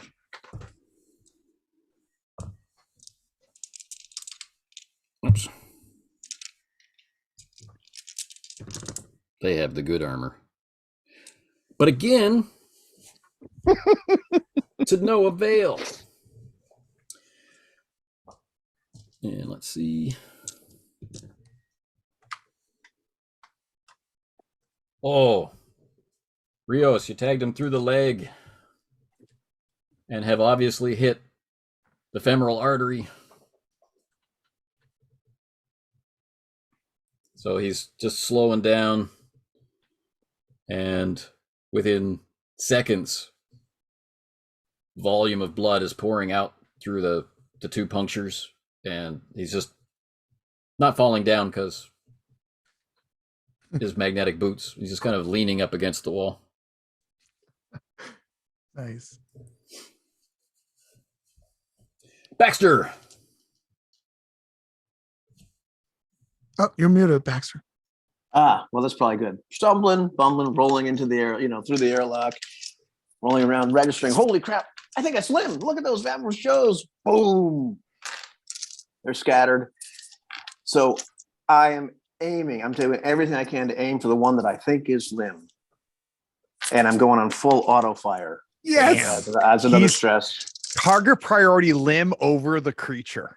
Yeah, it's like son of a bitch. And even though I know that he's probably not on our channel, I'm just like, I got your freaking specimen, Lim. And everybody else can hear this, of course. Oh man, look at the huggers. Hold on. And then let's take care of these things one at a time. I've got 4 successes and 2 huggers. Okay. Oh, 3 good. huggers. But the good thing is, it doesn't. The amount of huggers doesn't matter. Doesn't matter. Low roll, low panic. Right. Okay. That's right. So let's see. How much stress do you have? It's 5. 5. Okay, 5 plus. Yeah, I know. So I just can't roll 5. I can't roll a 5 or 6.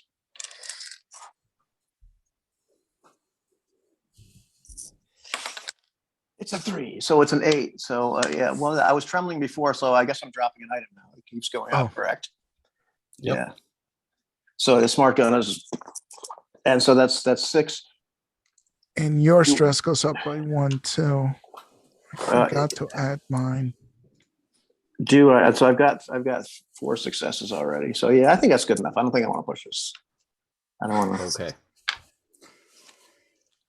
So, you have to get into a good stable body position to use the smart gun. You're firing into the crowd, right? Hammett's ahead of you, so he doesn't see it. Patch is ahead of you. He doesn't see it.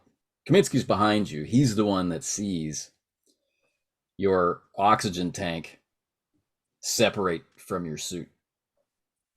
Nice. All right, awesome.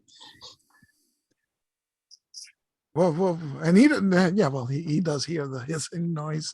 I guess He took swimming in high school, so he's fine. He can hold his breath. There's some air in here. Right. Come on, Okay. is Lim vaporized? Come on. All right. So he gets to wear the good armor like you guys. Yeah. How much damage do you inflict? Well, Baxter? it's 6 6 because I am not transferring it. You know, the auto fire is all like trying to pump as many armor-piercing bullets into this bastard as possible.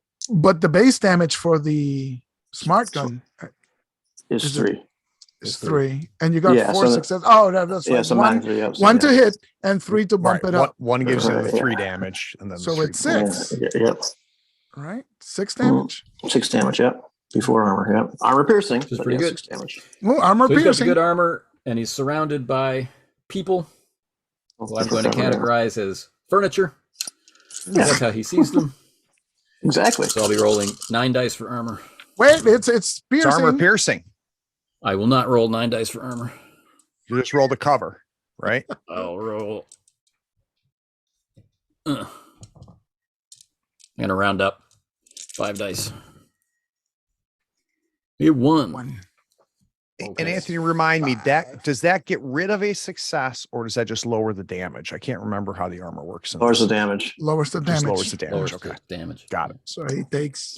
So he still 5 takes a damage. tremendous amount of damage. And if he's a Herculean specimen of humanity like He Kaminiski, thinks he is. he could be fine. If he's not like Patch, or like Patch used to be, he's mulch. But it's too hard to tell in the spray of bodies. Right. Of course it is.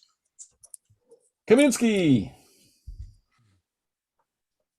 So basically, I keep backing off, and with a very like tiresome, god damn it, I cut loose with full auto on the xenomorph. Okay. So keep backing away to try to avoid getting splashed. And here we That go. adds a stress, by the way. Yes, sir. Yes, sir. I got it. Good. And that's 4 successes on Wicked. 13 dice. And no huggers? No huggers. Got a 2, a 6, a 4, and a 3 on my stress dice. That's All right. beautiful. So we're gonna Ooh, we're what's gonna up with put that? 6 damage on the thing. Screw it. Make that 3 damage. All right. Yeah. Ugly. Okay. All right, guys. It's been an honor serving with you.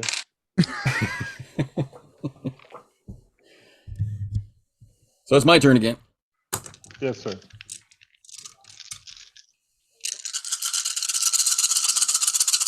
It charges past Kaminiski.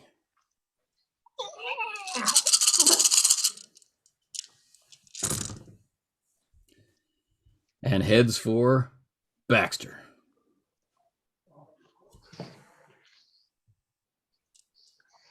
Three successes on the first attack.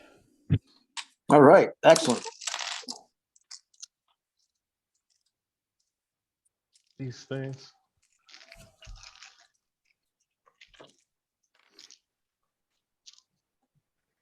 Now I take 3 damage. Excellent. Out of what, 4? I believe. Let me see. 5. 4. Oh. 4. Usually it's 4 unless you have like toughness or stuff like that. 4 if you put 4 points of strength. Right? Oh, Right. that's true. Yeah, I only put 2. No, I have 4 points of strength. I'm just like trying to remember where my actual health rating is written. Is there a spot on the sheet for health? Yeah, upper left-hand corner. Thanks, man. Yeah, buddy. I don't see it. Well, hang on. I'll attack you again. Hey, good. Keep going. Good, Before you write anything down. Right. Oh, that's just a 1. Just one success. Armor One piercing. success. Armor piercing.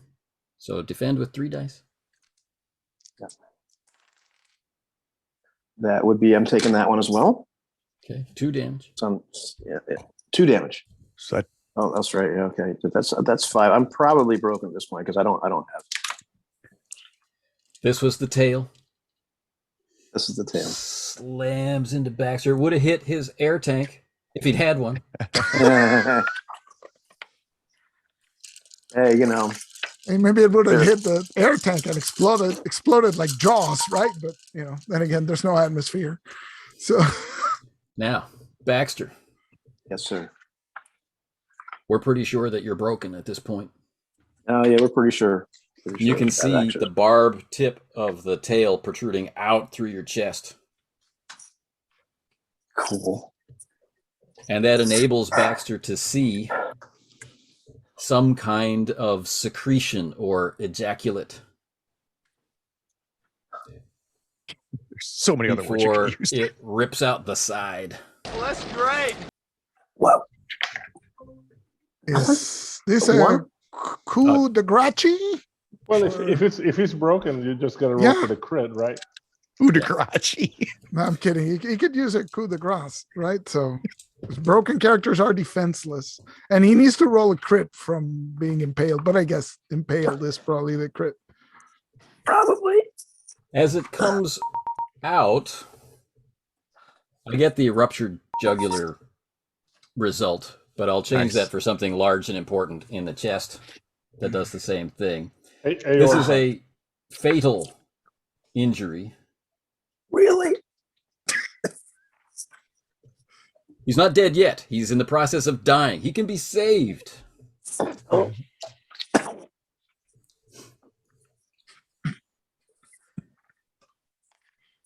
Would you like an action from me? Patch. This would be so. And I apologize. I'm trying to get a sense of everything, right? So I was walking towards my Kneecap's partner. I killed Kneecap's partner. Tell me if my orientation is right. Off to my right is the ship. Lim. Yeah. Lim and the Cheyenne. Yeah. Okay. They're there. Behind me, is this all still happening? So is Baxter being impaled behind me? Yep. I see Lim and the blood and everything. So I do know Baxter was behind me. And it looks like at this point, Baxter's being super successful, not realizing. I want to try to physically get myself, and I'll use both actions to do it. I want to try to physically get myself between the mob and the ship. Okay. You can do that. Okay. And that's what I'm doing. And then if I've got any actions after that, I'm going to just start shooting. Okay. At the mob. The warrior creation that has entered the experiment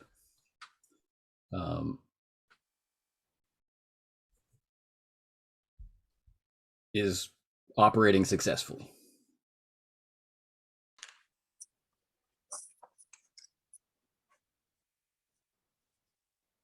That's good to know. So Kaminiski, it ran past you. It tore into Baxter. Patch is moving to intercept the group of Lim's soldiers and working Joes that, you know, they've ducked and taken cover because they're under a grenade assault. And Hammett is out of ammo. Baxter is bleeding and at risk of losing oxygen anyway. And it looks like at this point, the creature is going to discard him and continue moving forward.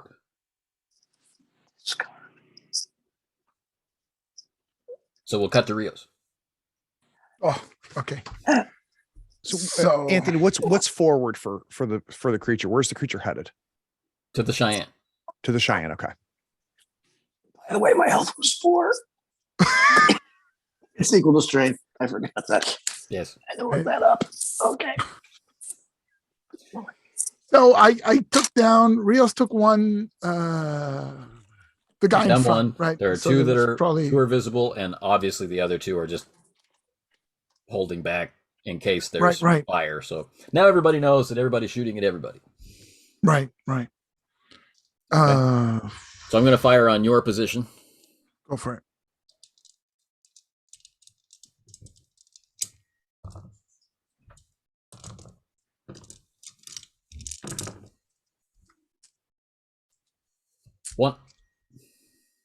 One. Okay, so here's my armor roll.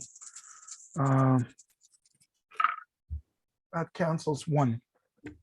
Okay. Two. That cancels out two. Sorry. So that was 3 damage, I presume. Yes. So I take 1.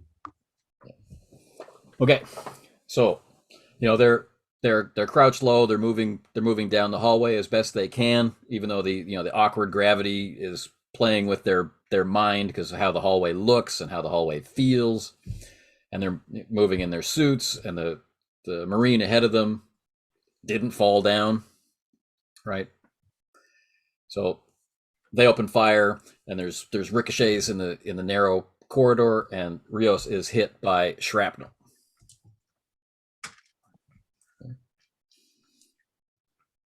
Your squad, Rios. So I think we're just gonna fire again. Do it. Same way. Yeah. So I got a 6 plus help, and the weapon should be 9 dice. And I got a panic die as well from previously. From being under fire. For being under fire. Do I want to? Oh, well, I guess we'll roll and then push it if necessary. Do I want to go full auto? No. Who doesn't? No. No. Can deplete my clip. I don't want to. See, that's a face hugger right there. But it's also a hit, so I cannot push. And I need to roll panic. That is a 2. I'm keeping it together. Cool. Yeah. So that is 2 damage. Right. Whoa, finally. So one gets injured. Through. Yeah. Yeah. Dang it. But I'm not as injured as I would have been. Yes. Okay, and they call to fall back. So I firing and stuff like that. I say, cryo chamber. Have you woken up second platoon? Still cycling. Roger that. Okay. All right. And then they lob a grenade. Of course. Because why not?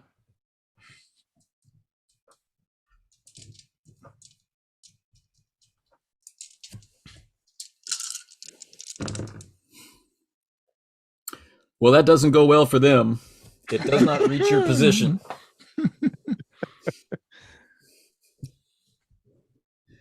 Right? Nice. So parts of their squad spray towards your squad. And then there's nothing. They've probably fallen back to try to set up a position of their own, right? To force you to come to them. Right. So we'll cut back to Kaminiski.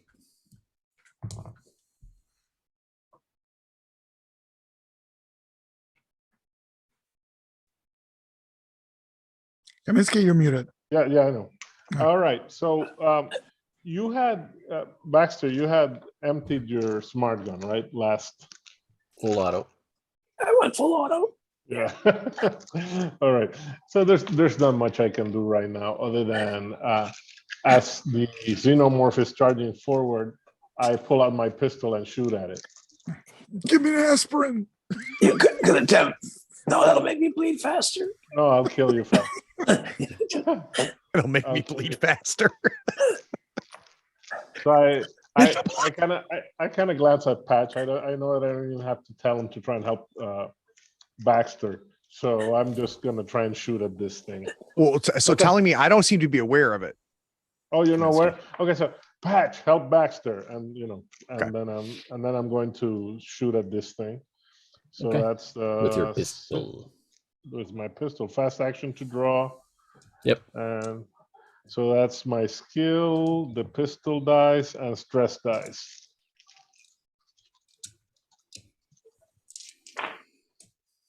Okay, hey, not bad. I got one whammy, but I have 4 successes. So my panic die, it's 4 plus 4, 8 minus 2 is 6. So just barely together. Yeah. So as you were saying that, you said 4 plus 4, and Anthony showed a 4 die. Then you went -2, and he put down a 1 and a 1. And then I just remembered that I rolled too many dice anyway, because I'm only allowed to roll half of that because it's armor piercing. All right. The pistol's armor piercing? No, it's not. Right. No, So there you it's go. not. I only had one success. It's fine. It's fine. Yeah, I had 1 success. So I think All right, that's interesting. That's very, very interesting. So the total damage was, Kaminiski, again? I did 4 damage. So awesome. 1 for the pistol and 3 extra successes. Right. So 3 go through. Yep. Cool. Okay. Blam, blam, blam. This is all just to try and kill one guy. So, well, and this is, excuse me, I just have to say this. This is so freaking Ivan. The xenomorph was supposed to take me apart, and then it charges past me and gets Ivan's character. I mean, you can't get more Ivan than this. Thanks. I'm trying to keep it consistent. So it has stepped right away from Ivan. Right, it's torn its barbed tail out. I mean, from Baxter, torn his barbed tail out from his chest. Right, stalking forward, and then the top of its head explodes as Kaminiski takes it in the head, and it collapses. And then comes the tidal wave of acid. Oh no! All over Baxter. Yeah, the acid falls on Baxter. Well, yeah. Well, the good news is if that the acid goes through the hull, it's okay. We're already decompressed. Yeah. The insurance agents aren't going to be happy about it. He's already broken. Yeah. But and the insurance agents aren't happy about any of this. I suppose. Okay. It's whoa. Okay.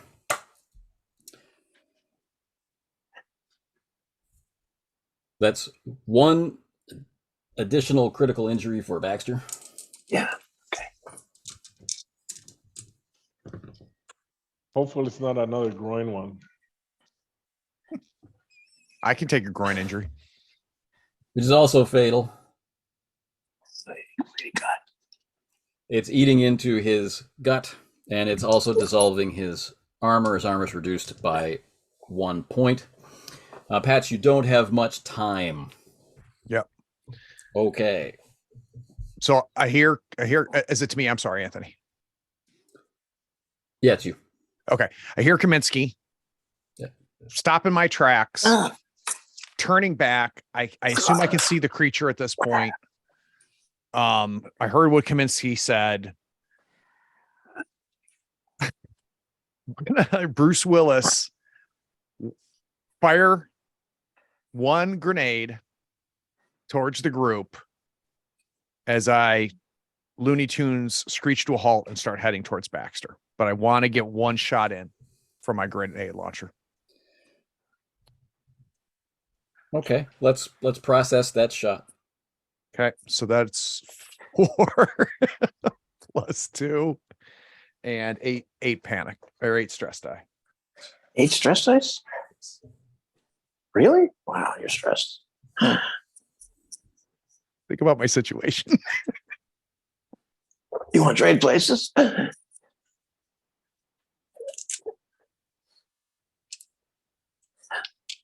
right, 2 successes plus a stress. I don't have the table up, so who's going to check it for me? 8 plus 14. 13 for You're berserk. panic roll? You're berserk. You immediately attack the nearest person or creature, friendly or not. He won't stop until your target's broken. So Every 13 or friendly 14? character. 14. Oh, 14. Yeah. Yeah. Okay. 14 is So awesome. you remember I mentioned before the sin of the synthetic life. Uh-huh. That was a distant thought, which now becomes the primary thought. And the flip side of that is that you're aware that the human known as Baxter is dying, but their days are numbered anyway. They're just one experiment among many. Right. So Kaminiski, in direct contravention of orders, Patch charges into the group of Lim's soldiers. Right.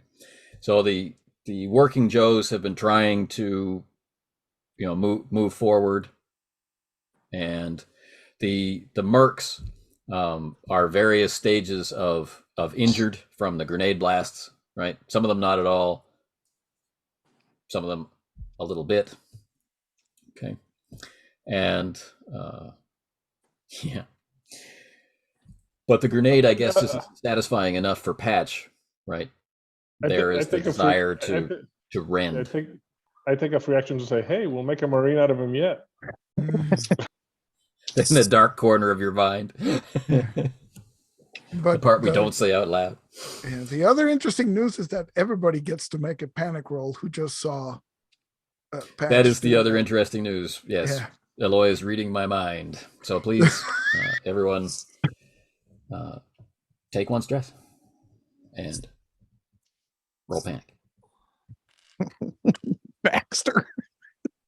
How concerned are you about this roll?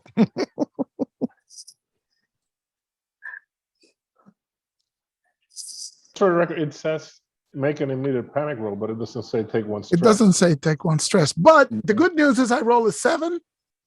So everybody takes a stress roll around me.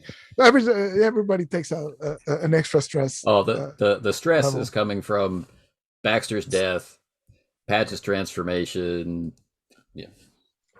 Yeah, I don't know if it's appropriate for me to make a stress roll, but I did, and appropriately my reaction was freeze, which is easy for me to do at this point. Well done. Consider it done.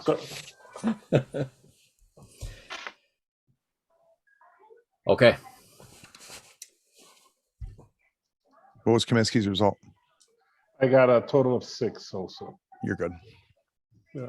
2 plus Patch. 6, 8 minus 2. Yes, sir. I would like you to take over Hammett. Got it. Kaminiski and Hammett and Baxter briefly. Among the last things that you see is a mostly hairless, shedding hair as he goes, grayish, muscle-bound Adonis, tearing working Joes apart with bare hands. This doesn't last very long. An arm comes off, right? Another arm comes off, but when he goes for the head, Lim's precautions, I want to live, detonate. And in proximity, it's working Joe after working Joe after working Joe. Boom, boom, boom, boom, boom, boom, boom. And Lim, alive or dead from Baxter's shot. Who can say? But Kaminiski, the floor is buckled. The strut under the Cheyenne has collapsed, right? The other Cheyenne is still okay up in the upper berth, but Cheyenne number 2 is in the way of it being lowered. Baxter, this is the last 4 seconds of your life. You've seen your buddy Patch, if indeed that was Patch, explode into a fine mist, standing over what is probably the corpse of Regis Lim.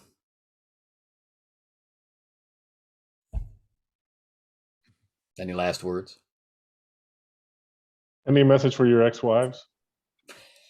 You should probably laugh at Lim. He's only got 4 seconds, Kaminiski. You might get through half of them. Feed my cat.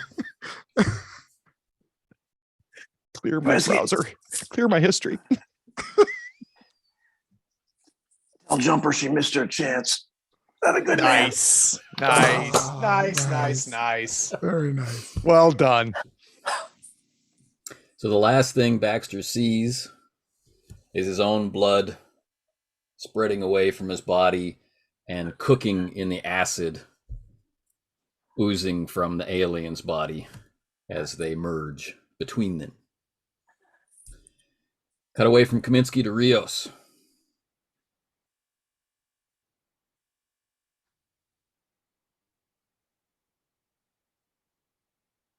Is my only way out to the airlock through these guys, right? No, but they have probably chosen a place where they're going to be able to shoot you as you go by, but you don't have to go through them. You can go out the actual airlock that's connected to the ship, in the belly of the ship. Right. But you chose a choke point, and they have fallen back to it. Right. But still, I have to go through their choke point to get to the airlock, or no? Yes. Well, you don't have to necessarily go through them. You can go through them if you want. But that's we what can makes go it a choke around. point. Yeah. Okay, so if we can go around, I'll just direct 2 Marines to throw grenades into the hole they just vacated to, right? And to provide cover for the others to man, I'll check again before I do that. Are they up? Are they up and suited? Yes, we're ready to go. Move, and I'll give them, the route that we're planning to take, and then I signal the 2 Marines to go forward and drop, go to the sides of the hole and then drop, chuck some grenades in there with command, right? Do they follow the orders, right? You got the layout of the ship in your mind. Mm-hmm. Right? I'll give you the same advantage die that you had before, and it's 2 Marines working together, so an additional die from assistance. Okay. All right. So here we go. Oh, geez, face hugger with a success. And that 6. is a 7 because it's 1 panic. So nervous twitch. So I'm stressing out. And everybody's at an additional stress. Right. Okay. But it still goes through. It still goes through, right? There's minor injuries, and the condition of the mantis is threatened, so you've got to get off. If there are guards on the other side of that airlock, so be it, right? You've got to get out, you got to get off. Right. All right, back to Kaminiski. Your command is now Hammett. Okay. How far? Wait. The whole Rio situation is up on the hull, right? So we don't know. Way far. Rios is on the other side of the Yeah. So our only hope was to get to one of these Cheyennes, right? Because are there any hostiles moving around? No. No. All right. So and you said that the Cheyenne that's in good shape cannot move because the other one is blocking it? Right. The other one is blocking the way out, I think, right? The hatch. Yes. It's like an assembly line, right? And did the hatch open though? Yes. So it is open to space. It's just that there's the thing in the way. But don't worry, because Craig is now playing Hammett, and Hammett only has 8 stress points. So he'll be, whatever he needs to do, he's just fine. He's already got the 8 stress dice out, so it should be fine. Baxter, could you take? Nothing. Could you take Oberski? Oh yeah, I did. I sure did. He's with Rios. Yeah, yep. Okay. Trust me, I pulled that sheet right out. Just woke up. And tell me again the situation. The one that's collapsed is inoperative, right? Right. It's one of its landing struts has been blown out. Okay.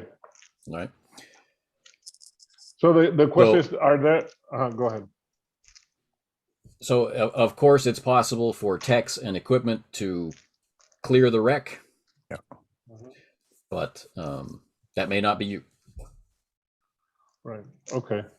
The question was whether there were any of those of the cargo operators, but those require special skill, as I recall. Right. And not everybody can be Class A. Right. And the ship that Rios is on is not operational. So if we want to get away from here, Rios and his people have to get to us. Right. And the escape plan was either grab a Cheyenne, which could get us to an orbital station, or try Baxter's favorite escape pods and back to the surface of, where are we? LV-426 again? Yep. Yeah. Or just back to the surface. You know what it's like down there. You know how you can survive. So. That's true. Yeah, for how long? But anyway, so actually what I do is I raise Rios on the comms. It's like, and I tell him, basically the situation. Corporal, our escape plan has hit a big problem.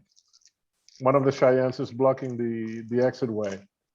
I don't think we have the personnel to move it. So unless you got techs who can clear a wreck over there, we might have to take escape pods. I have a few, and we're on our way. We're exiting the Mantis right now. All right. We'll be with you shortly. Perfect. All right. Okay. So then, while he does that, I'm going to make sure I'll tell Hammond, lock and load, and let's see if we can at least get the other Cheyenne powered up. And I will reload my rifle and then pick up Baxter's smart gun and his loads, close his eyes, and kind of tap him on the shoulder, bloody shoulder, and before I join Hammond at the Cheyenne. Anthony, the open door for the shuttles to leave, for the mantises to leave, that's on a wall, right? So it's not below. They don't drop out of cargo. They fly out of the cargo. It's below. They drop down. Okay. And so is the disabled one mounted and then there's nothing below it? Yeah, they come down in cradles. Right. So it's in the cradle. Right. And it's hanging above nothing. No. Oh, okay. Sorry. It has to be moved out. Got it. I'm sorry. I got it. Okay. Got it. And that's why it's blocked. Okay. So just letting go of the cradle is not going to solve this problem. Got it. Right. It's like a vending machine. One of those damn packages is stuck. The potato chips is stuck. The potato chips are stuck. Yep. Got it. So yes, sir. And I'm following you, Kaminiski. Very good. Okay. So Rios and company. On the other side of that airlock, there could be a xenomorph. There could be Tenet's guards. There could be nothing.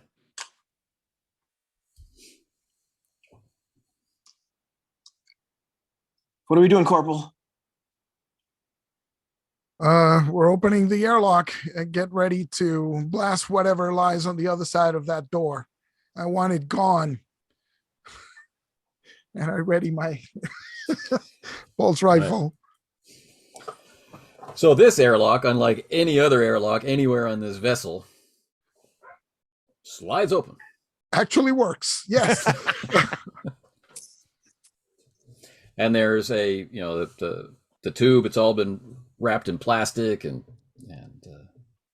that sort of stuff to take you a short walk aboard Tenet's vessel, right? The Conestoga, right? The lead ship in its class. And you are brought very quickly to the same kind of decontamination and disrobing area like at the other airlock, right? Lights are out, emergency lights are on. Mother is doing a countdown. Oh, jeez.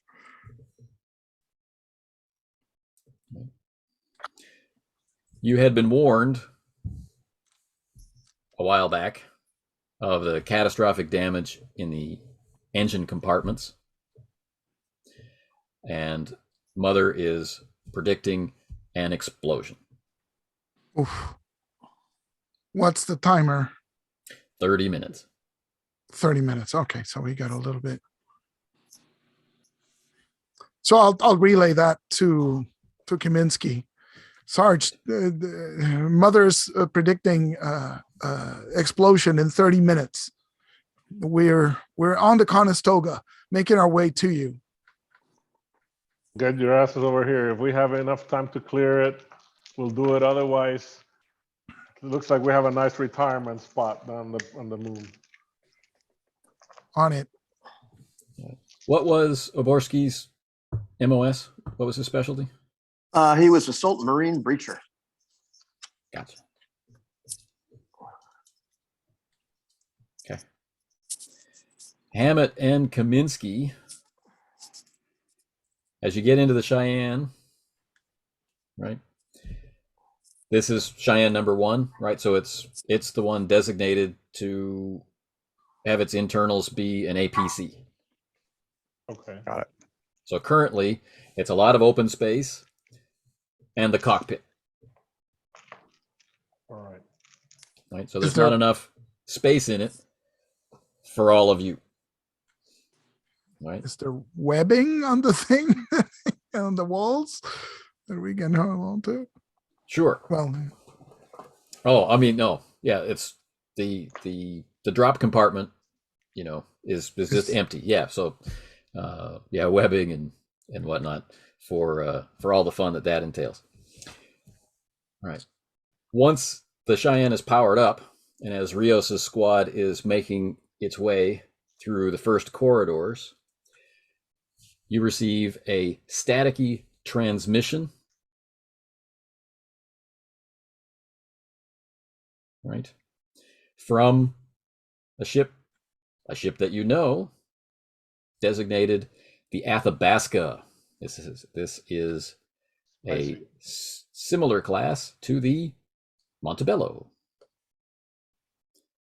And if nothing has changed since you were last at HQ, this is the ship of Major Ibrahim O'Bannon. Oh.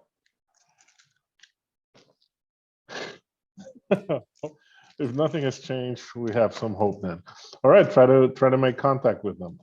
The message is on a loop, and it's demanding the surrender of Brigadier General Tenet, the ending of all hostilities, right, turning off seeking weapons. And this is when it starts to trigger that the Mother on both what's left of the Montebello and what's left of the Conestoga are still in active hostility. Right. So as the Athabasca is closing on the area, seeking weapons are locking on, Gauss cannons are locking on, Okay, Safeties so, had to be removed because it was 2 Marine vessels fighting one another.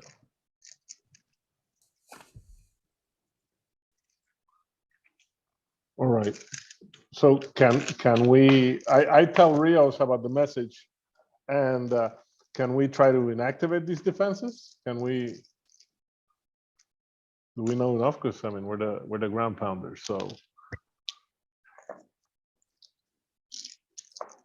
Comtech of suitable ability may be able to persuade the Conestoga's mother. You're close enough to it. You may be able to. Who has a better contact, Hammond or Kaminiski? You guys are very Kaminiski. far away from mother. Hammond Rios' new mother. is a Comtech, but you know he's a little bit rattled right now. If there's a med tech, maybe they should slap him with some napper leave. Yeah, here. Yeah, but there's none around. They're all dead, except for the ones very far away. Well, Rios has napper leave, but I need to get to them. Yeah. So the closest to the command deck is Rios, if he chooses to go there. Right. We're waiting for a Corporal. What are we doing? What are we doing? Could we try and get a message to the to O'Bannon? Sure. From the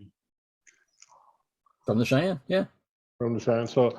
So basically, about the message would be, you know, that Tenet and Lim are down, that the ship, that there is some contamination on the ship, that we'll try to disassemble the weapons, but if we can't, we'll go down to the moon on escape pods.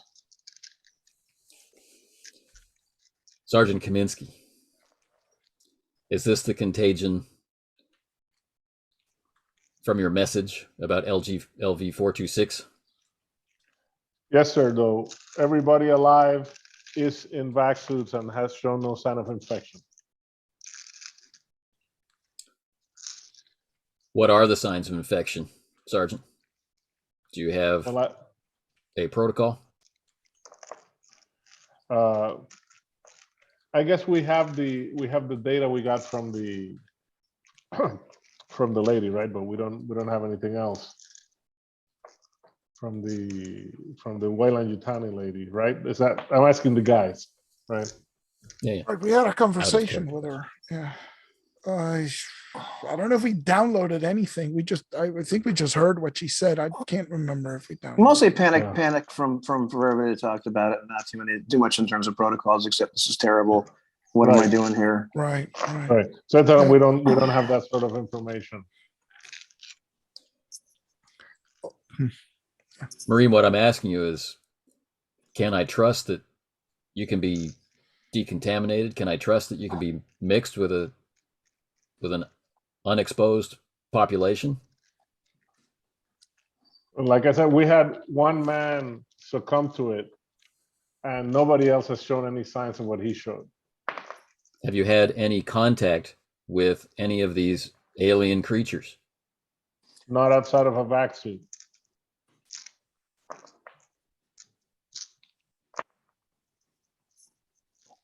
We do know it's airborne, so we should be protected. We'll have to consult with the medical staff. Hold tight. We may be preparing boarders. I wish I had better news for you, Kaminiski. I understand. Remember, all of this is with his heavy, Indian accent.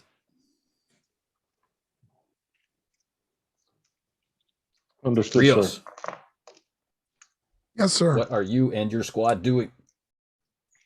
That's what Oberski wants to know. What are you doing? What are you doing, man?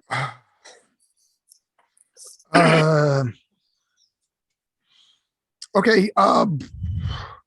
Oberski and the Comtech with me to the bridge.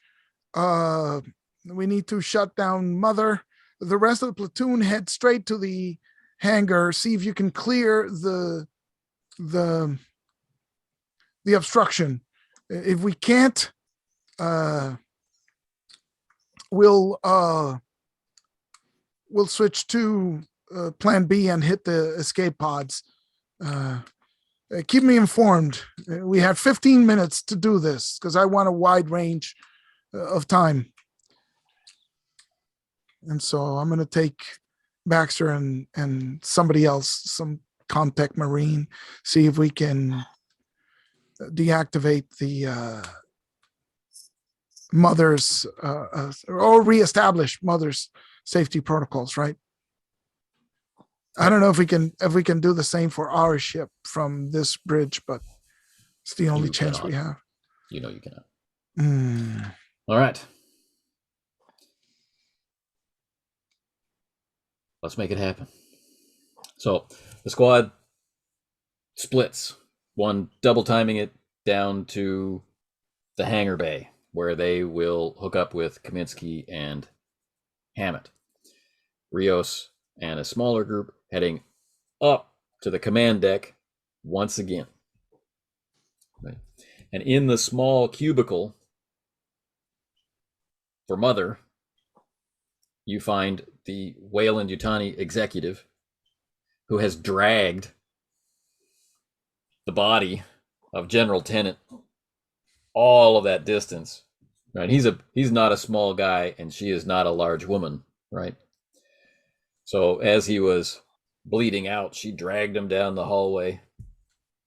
He's long gone. Right?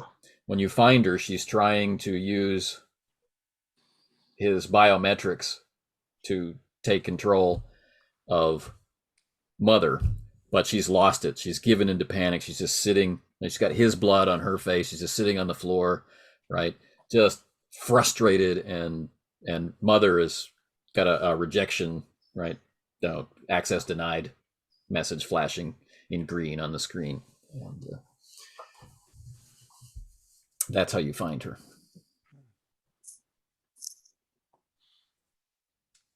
I go to her and try to, take her hand and say to the tech Marine, whoever's with us, what's his name? DeCarlo. See if you can use the Tenant's biometrics and override. And lady, come on. There's a way out of here. Relax. We got it. We got this. And I'm trying to lead her way as the Comtech tries to. Give me a command check to help her find her way out of her panic. And in short order, DeCarlo gains access to Mother. 5 and 2. The biometrics make it easy. But he had to clean the blood off the general's hands. Oh, I got nothing. But I get a 6. Sorry. So keeping it together. Yeah. All right. So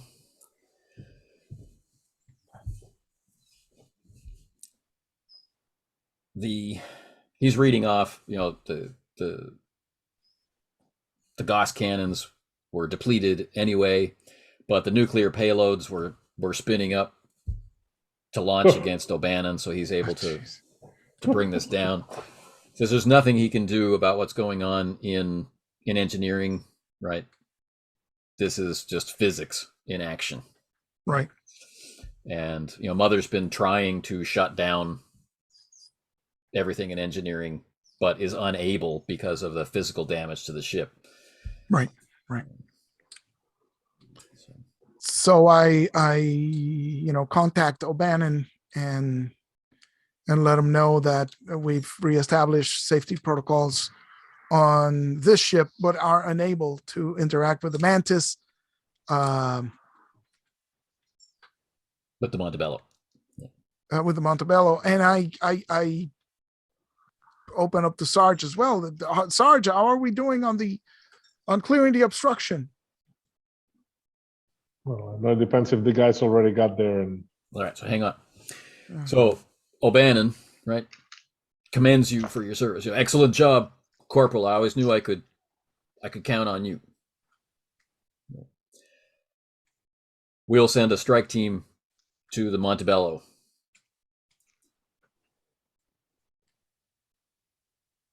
But we're concerned. We don't know what level of virulence this infection may have. And regulations are pushing me toward an uncomfortable decision where I have to destroy both ships in orbit. Infection? What infection is he talking about, Corporal? Hang on, Oberski Oberski. can have one stress for learning of the infection.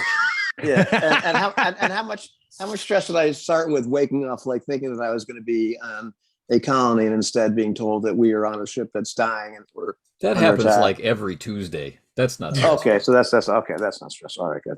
You're a Marine, not some. But if I recall correctly, the situation is that the core is going to explode, Yeah. and we're also dropping into the atmosphere, right? Yeah, Yes. and yeah, So yeah. I It's And more like a Oberski's a- Thursday. and Oberski's a hothead too. Just No. so I will say, sir, I can't guarantee zero contamination. If there's a strike team inbound, they must, under all circumstances, be fully vac suited at all times. But I understand the concern. His line goes silent for a little while and he comes back. It says,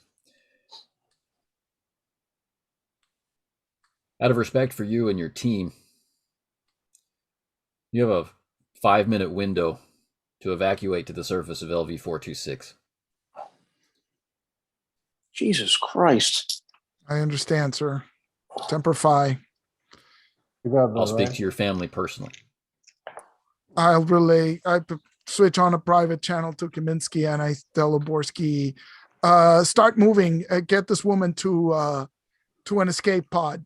Change of plans. We're dropping down to the surface. Jesus Christ. Sir, why sends don't they just pick us up? He sends the Just- same message to Kaminiski. Understood, sir. Semper Fi. Come on, Bay, let's go. Hammett, we gotta get off Move the it, lady. ship Move now. it. But sir, why are we going to the surface? Why can't they just pick us up? Change of plans. It's faster this way, son. Orders, Private Hammett. Orders. Hey, Carl, Let's go. come on, give me a hand with this All right. broad. Come on, let's go. So obviously, this is a command role from both ends of the ship, from both of our All right. leaders, and your major is ordering you basically to die. Yes. So I'm making it a formidable check. This is -3 to your command roll. Oh, that'll be easy. -3 to the command roll. Hang on. So I just roll stress dice. Hey, it works. Yeah. Hang on. Command is 5 minus 3 is 2. Plus 2 stress dice is a no, but I'm going to push it, of course. Yeah.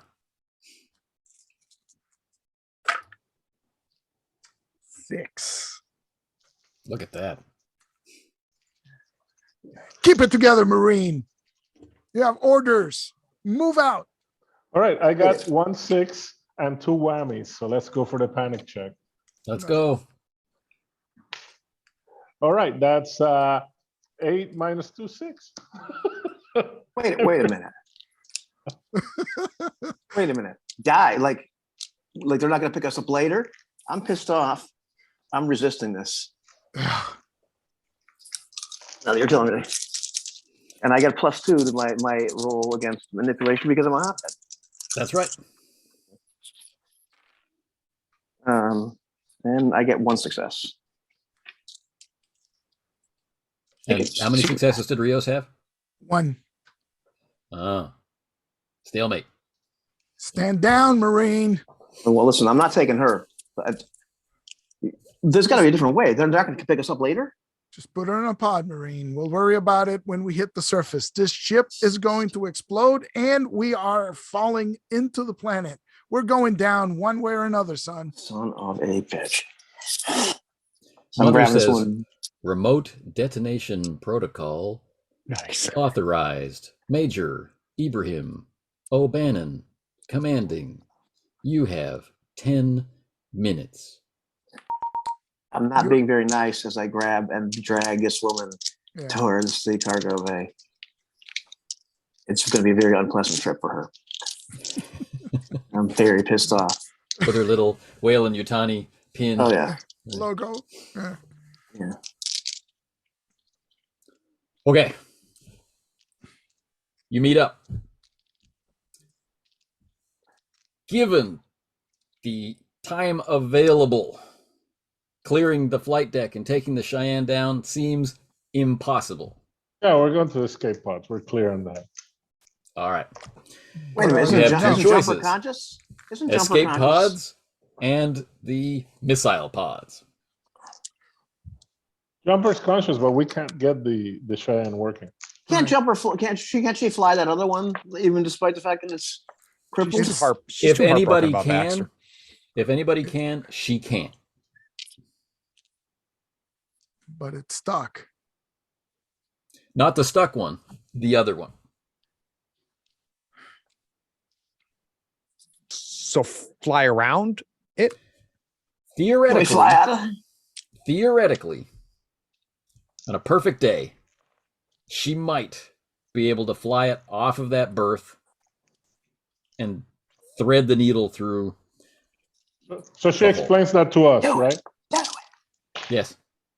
Do it. Said, you know, Lieutenant, you're the ranking officer here, but we're dead anyway. So if you can, if you succeed at that, we have a chance. She rolls up her sleeve where her tattoo is that says, "I will not abandon you." Right. All right, Marines. We have another cruise, another pleasure cruise to go on. Get your asses on board. Come on, miss. Let's go. Single roll. Everybody's strapping into the webbing. There's no seats. Hang on, Marines. It's going to be a rough ride. She's got what? 17 stress? No, she just woke up, man. She's cool. She's cool. She woke up to a Tuesday, right? Now, obviously, I'm making this a hard check. Yeah. Of course. So a couple of dice go off. Yeah. I see 2 6s and no whammies. You're clinging to webbing. It's going to be an awful and dangerous and damaging ride down. She revs it. I took the co-pilot seat, by the way. Screw you guys. Right? Just a little tilt. There's not much scraping. And then a hard dive, which throws several people to the back of the Cheyenne. More scraping. Maybe something lost off the bottom. And then you're in space passing through a cloud of fiery debris. She rolls it over, and you can see the Montebello fragmenting. And the Conestoga rolling over on her side as she begins the descent. If you head for the orbital station, you don't know if O'Bannon will fire on you or not. If you head for LV-426, he gave you permission, authorization to go there. You can't make it any worse. Right. You know, this Baxter, he was always a lucky bastard. He got the easy way out. Rios. Yes, Sarge. You really like that moon down there? There are worse places in the world, I suppose, but we got orders. That's not New Galveston. If we go for the orbital station, O'Bannon might have second thoughts. And if he doesn't, it'll be cleaner than that contamination down there. Orbital station doesn't have people out, though, does it? Just a station. I think we clear it. contact O'Bannon and see what he says. If we stay on the station, maybe there's hope for the future, right? We should have supplies, and maybe they can send some med techs later. They're not going to do that on the planet. Right. Tell them that. It'll be contained. It's just a floating satellite. So I'll do that. Okay. Try and convince them. Manipulation. All right. Manipulation is empathy? Yes. Yes. All right. So this is highest. This is Kaminiski's highest skill, empathy. It's probably got like a 0 on it, or of course I have a 0 on it. What are you talking about? But I have so much stress. All right. So you know what? I got 3 6s and no whammies. Oh, on 6 stress dice. And you have been rolling really well. Yeah, I love that like hell. I'm not even going to check that. That's just it's perfect. Too good. Yeah. So there's a pause, right? There's a moment, right? Is he choked up? Is he just clearing his throat? But then he's all business again, and he orders you directly, right, to return to the orbital station, and they will take up station keeping around it, and they start dropping buoys to, officially close the system. And he promises you that he will do everything he can, even if it means dealing with those Weyland-Yutani bastards, to make sure that you can return to active service, or at least one day see your families again. So I do have one recommendation, Major. The wreck down there, the moon, you really ought to nuke it from orbit. It's the only way to be sure. Rios has that. Chillingly, his response is, "I'll take it under advisement, Sergeant." There's like a collective head slap. As the campaign, at least for now, comes to a close, we finish with one last scene of the Marines scattered around the relaxation center on the orbital station. We have Sergeant Rock Kaminiski absently scratching it. There it is. Small lump in his chest. Nice. Thank you for playing, gentlemen. Yes. That was a blast. That was a blast. Oh my God. Nice. What a way to die. And for those of you watching, next week we're going to start with Blade Runner. Pretty soon. Pretty soon. Pretty soon. Us a week is one of those terms. It was actually next week. It was the next week we play. The next week that we get to play. That's right. The next time we play. That's right. It was exactly 1 year to the day. I looked at my notes and they said 1/15/20. Get out of here. 22. I'm not Really? sure. That might have been session 6, not 6A. Wow. When I was looking at it, it might have been exactly a year. I'm overdue, so I've got to scoot. I really miss playing with everybody. So thanks so much for making this happen, Anthony. It was good seeing everybody. Likewise. You too. Thanks everybody for making it happen. Take care. Man. Wow. let me just remember in the Skyriders of Venus, who actually fired that last shot that made the dragon fall on me when I was already dead? Was that Jose? I can't remember. I don't know. I don't think so. I think that time was Eloy. Okay, because it just seemed very, it seemed very reminiscent. I'm already dead, already dying, and then somebody shoots a large creature, which then falls on me or sprays acid on me. So just deja vu all over again. The odds were that Kaminiski was dead, but it went for Ivan's character. So that is so Ivan. That is like. It was a great way to die, though. I mean, in terms of. the image of a xenomorph getting taken out with a pistol. Yeah. Oh, Yeah, that was really cool. Yeah. If anybody the could do turret's it, been hit with Kaminsky anything. can. It runs thing is away, missing. and then Kaminsky just goes for the gun, and boom. One thing was missing was the boot to the head while he did that, you know. But hey, listen, I'm like Baxter so elated that he got to take a shot at Lim, and then maybe he killed him, maybe he didn't, you know. Do you want to know, or can I keep it a secret? Oh man. That tells me I should keep it a secret. Okay. Yeah, you should keep it a secret. You will never know.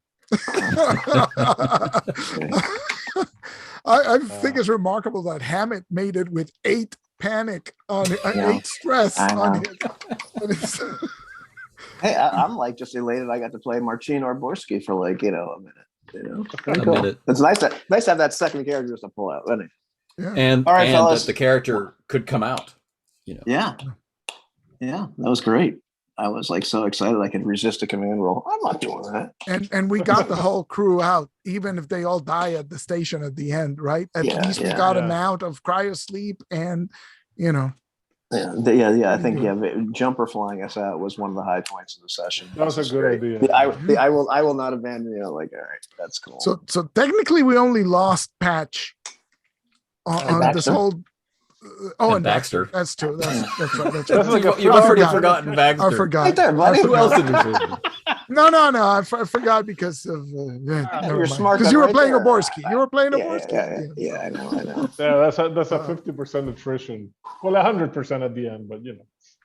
Yeah. The other funny thing is Kaminsky going to Baxter's body, closing his eyes and showing respect, but not taking the body. Taking the smart gun.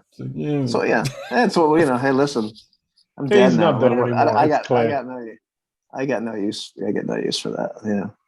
And the stuff that was going through Patch's mind was awesome. Like as you start to reveal. If Baxter had to choose between his corpse getting saved and Betsy getting saved, who would he pick? Oh yeah, Betsy, definitely. Yeah. Gotta save her.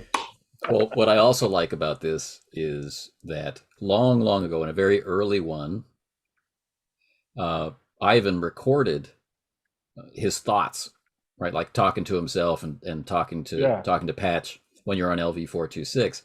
And when I put that video into our actual play, I had it as hacked sensor footage from Betsy. Right. Oh, yeah. nice. So if Betsy hadn't survived, that would have been hard to explain. But there she is. Unfortunately, Kaminsky took her. Yeah, there you go. That's perfect. All right, fellas, I'm gonna go do some stuff, but that was awesome. Excellent. Glad you had fun. Right. Thanks for playing. Yeah, thanks for running this. It's worth the wait. Yeah. I hope it was worth the wait for you at home. Talk to you guys later. Bye. Bye, everybody. Bye.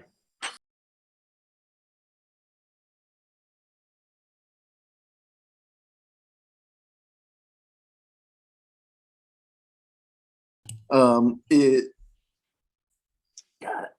Alrighty. How do I only have 2 stress? Yeah, I have 2 stress on my sheets on both of them. Yeah, well, I looked. We started with 2. We didn't really gain any yet. Right, Patch gained 1 when he discovered that he was okay, so it should be not 3 all then. the man that he had been when he arrived. It's just a pinky and some, naughty bits. That's more the man. Yeah, man. He feels great. But my your things. So I got a 4+3, so I got a 7 on my ranged combat, 3 for the smart guns, that's 10, and then 2 for being a weapons specialist, so it's 12 dice. It's good. Okay, Nice. just double. Hey, holy Philippe Moreau, I'm happy with that. I'm just making sure I'm not assembling too big of a dice pool. It's been a while. Okay, that's good. I can smell if you have cancer. Let me see if was there an upper limit to the number of dice you can roll? Or Ooh, no? good call. Because we've been playing so many different games that. I think there's. I think not. I think the only game that we play that has that called out is Broken Compass. I think that's the one I'm thinking of. I don't think there's an upper limit here. There aren't too many ways to get dice, so I don't think it matters. I think I'm just confusing it from Broken Compass, which spells out, this is the top limit, right? So right, but that works differently. So yeah. Okay. Any other questions? You okay, Jose? You look. Yeah, I was just gonna say, is this? I think he's like getting Kaminiski. Holy crap! He's getting into character. Yeah. I hate space. Hate green. Oh shoot! Let me just get a pen or a pencil. I'm sorry. Oh, go ahead. Go for it. I don't own an olive drab shirt, which is I should buy one just to play this. And Jose at least has the green, and Craig has the gray, so it's almost there you go. I'm wearing a custom skinny puppy shirt. Very nice. Thematically appropriate for which if you squint, it looks like a xenomorph. Oh, that's a nice shirt though. Yeah. Can't believe I was about to play a pen and paper game with neither. What I like is on the back it says, "We are all that was and all that will be again." Very nice. All right. Anybody remember how to do this role-playing game thing? I got tired of listening to myself explain it to myself, but I don't mean the rules. We're all set. Oh, we're all set okay. for the rules. I just mean, what are we doing now? Now we roll initiative. What are you talking about? That's right. Roll initiative. Well, we had two groups. I got right? cards. Yeah, Or we three. did well. Two groups actually, because the guys did meet up with Patch. Mm. Patch was in the airless. Right, they're on other sides of a bulkhead. So Of a- I have of a a proposal Yeah. for that. No, okay. Yeah, shall I read my notes again? Yeah, that'd be great. Just hang on, wait. I'll do like the Intro. right, the intro, and then I'll segue. It's all coming back. The streaming is coming back.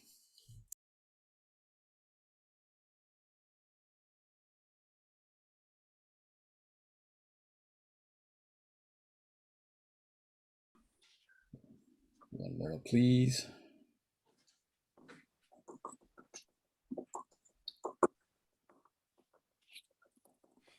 It looks like you're petting an alien. I know, because we can't see the component. We just see your arm. Gucci, Picture of Gucci, the alien mother. Good alien. Who's a good Xeno? Well, yeah. Of course. Just don't tell it to speak. Building better worlds. Weyland-Yutani. You finished? That's it, man. Game over, man. It's game over.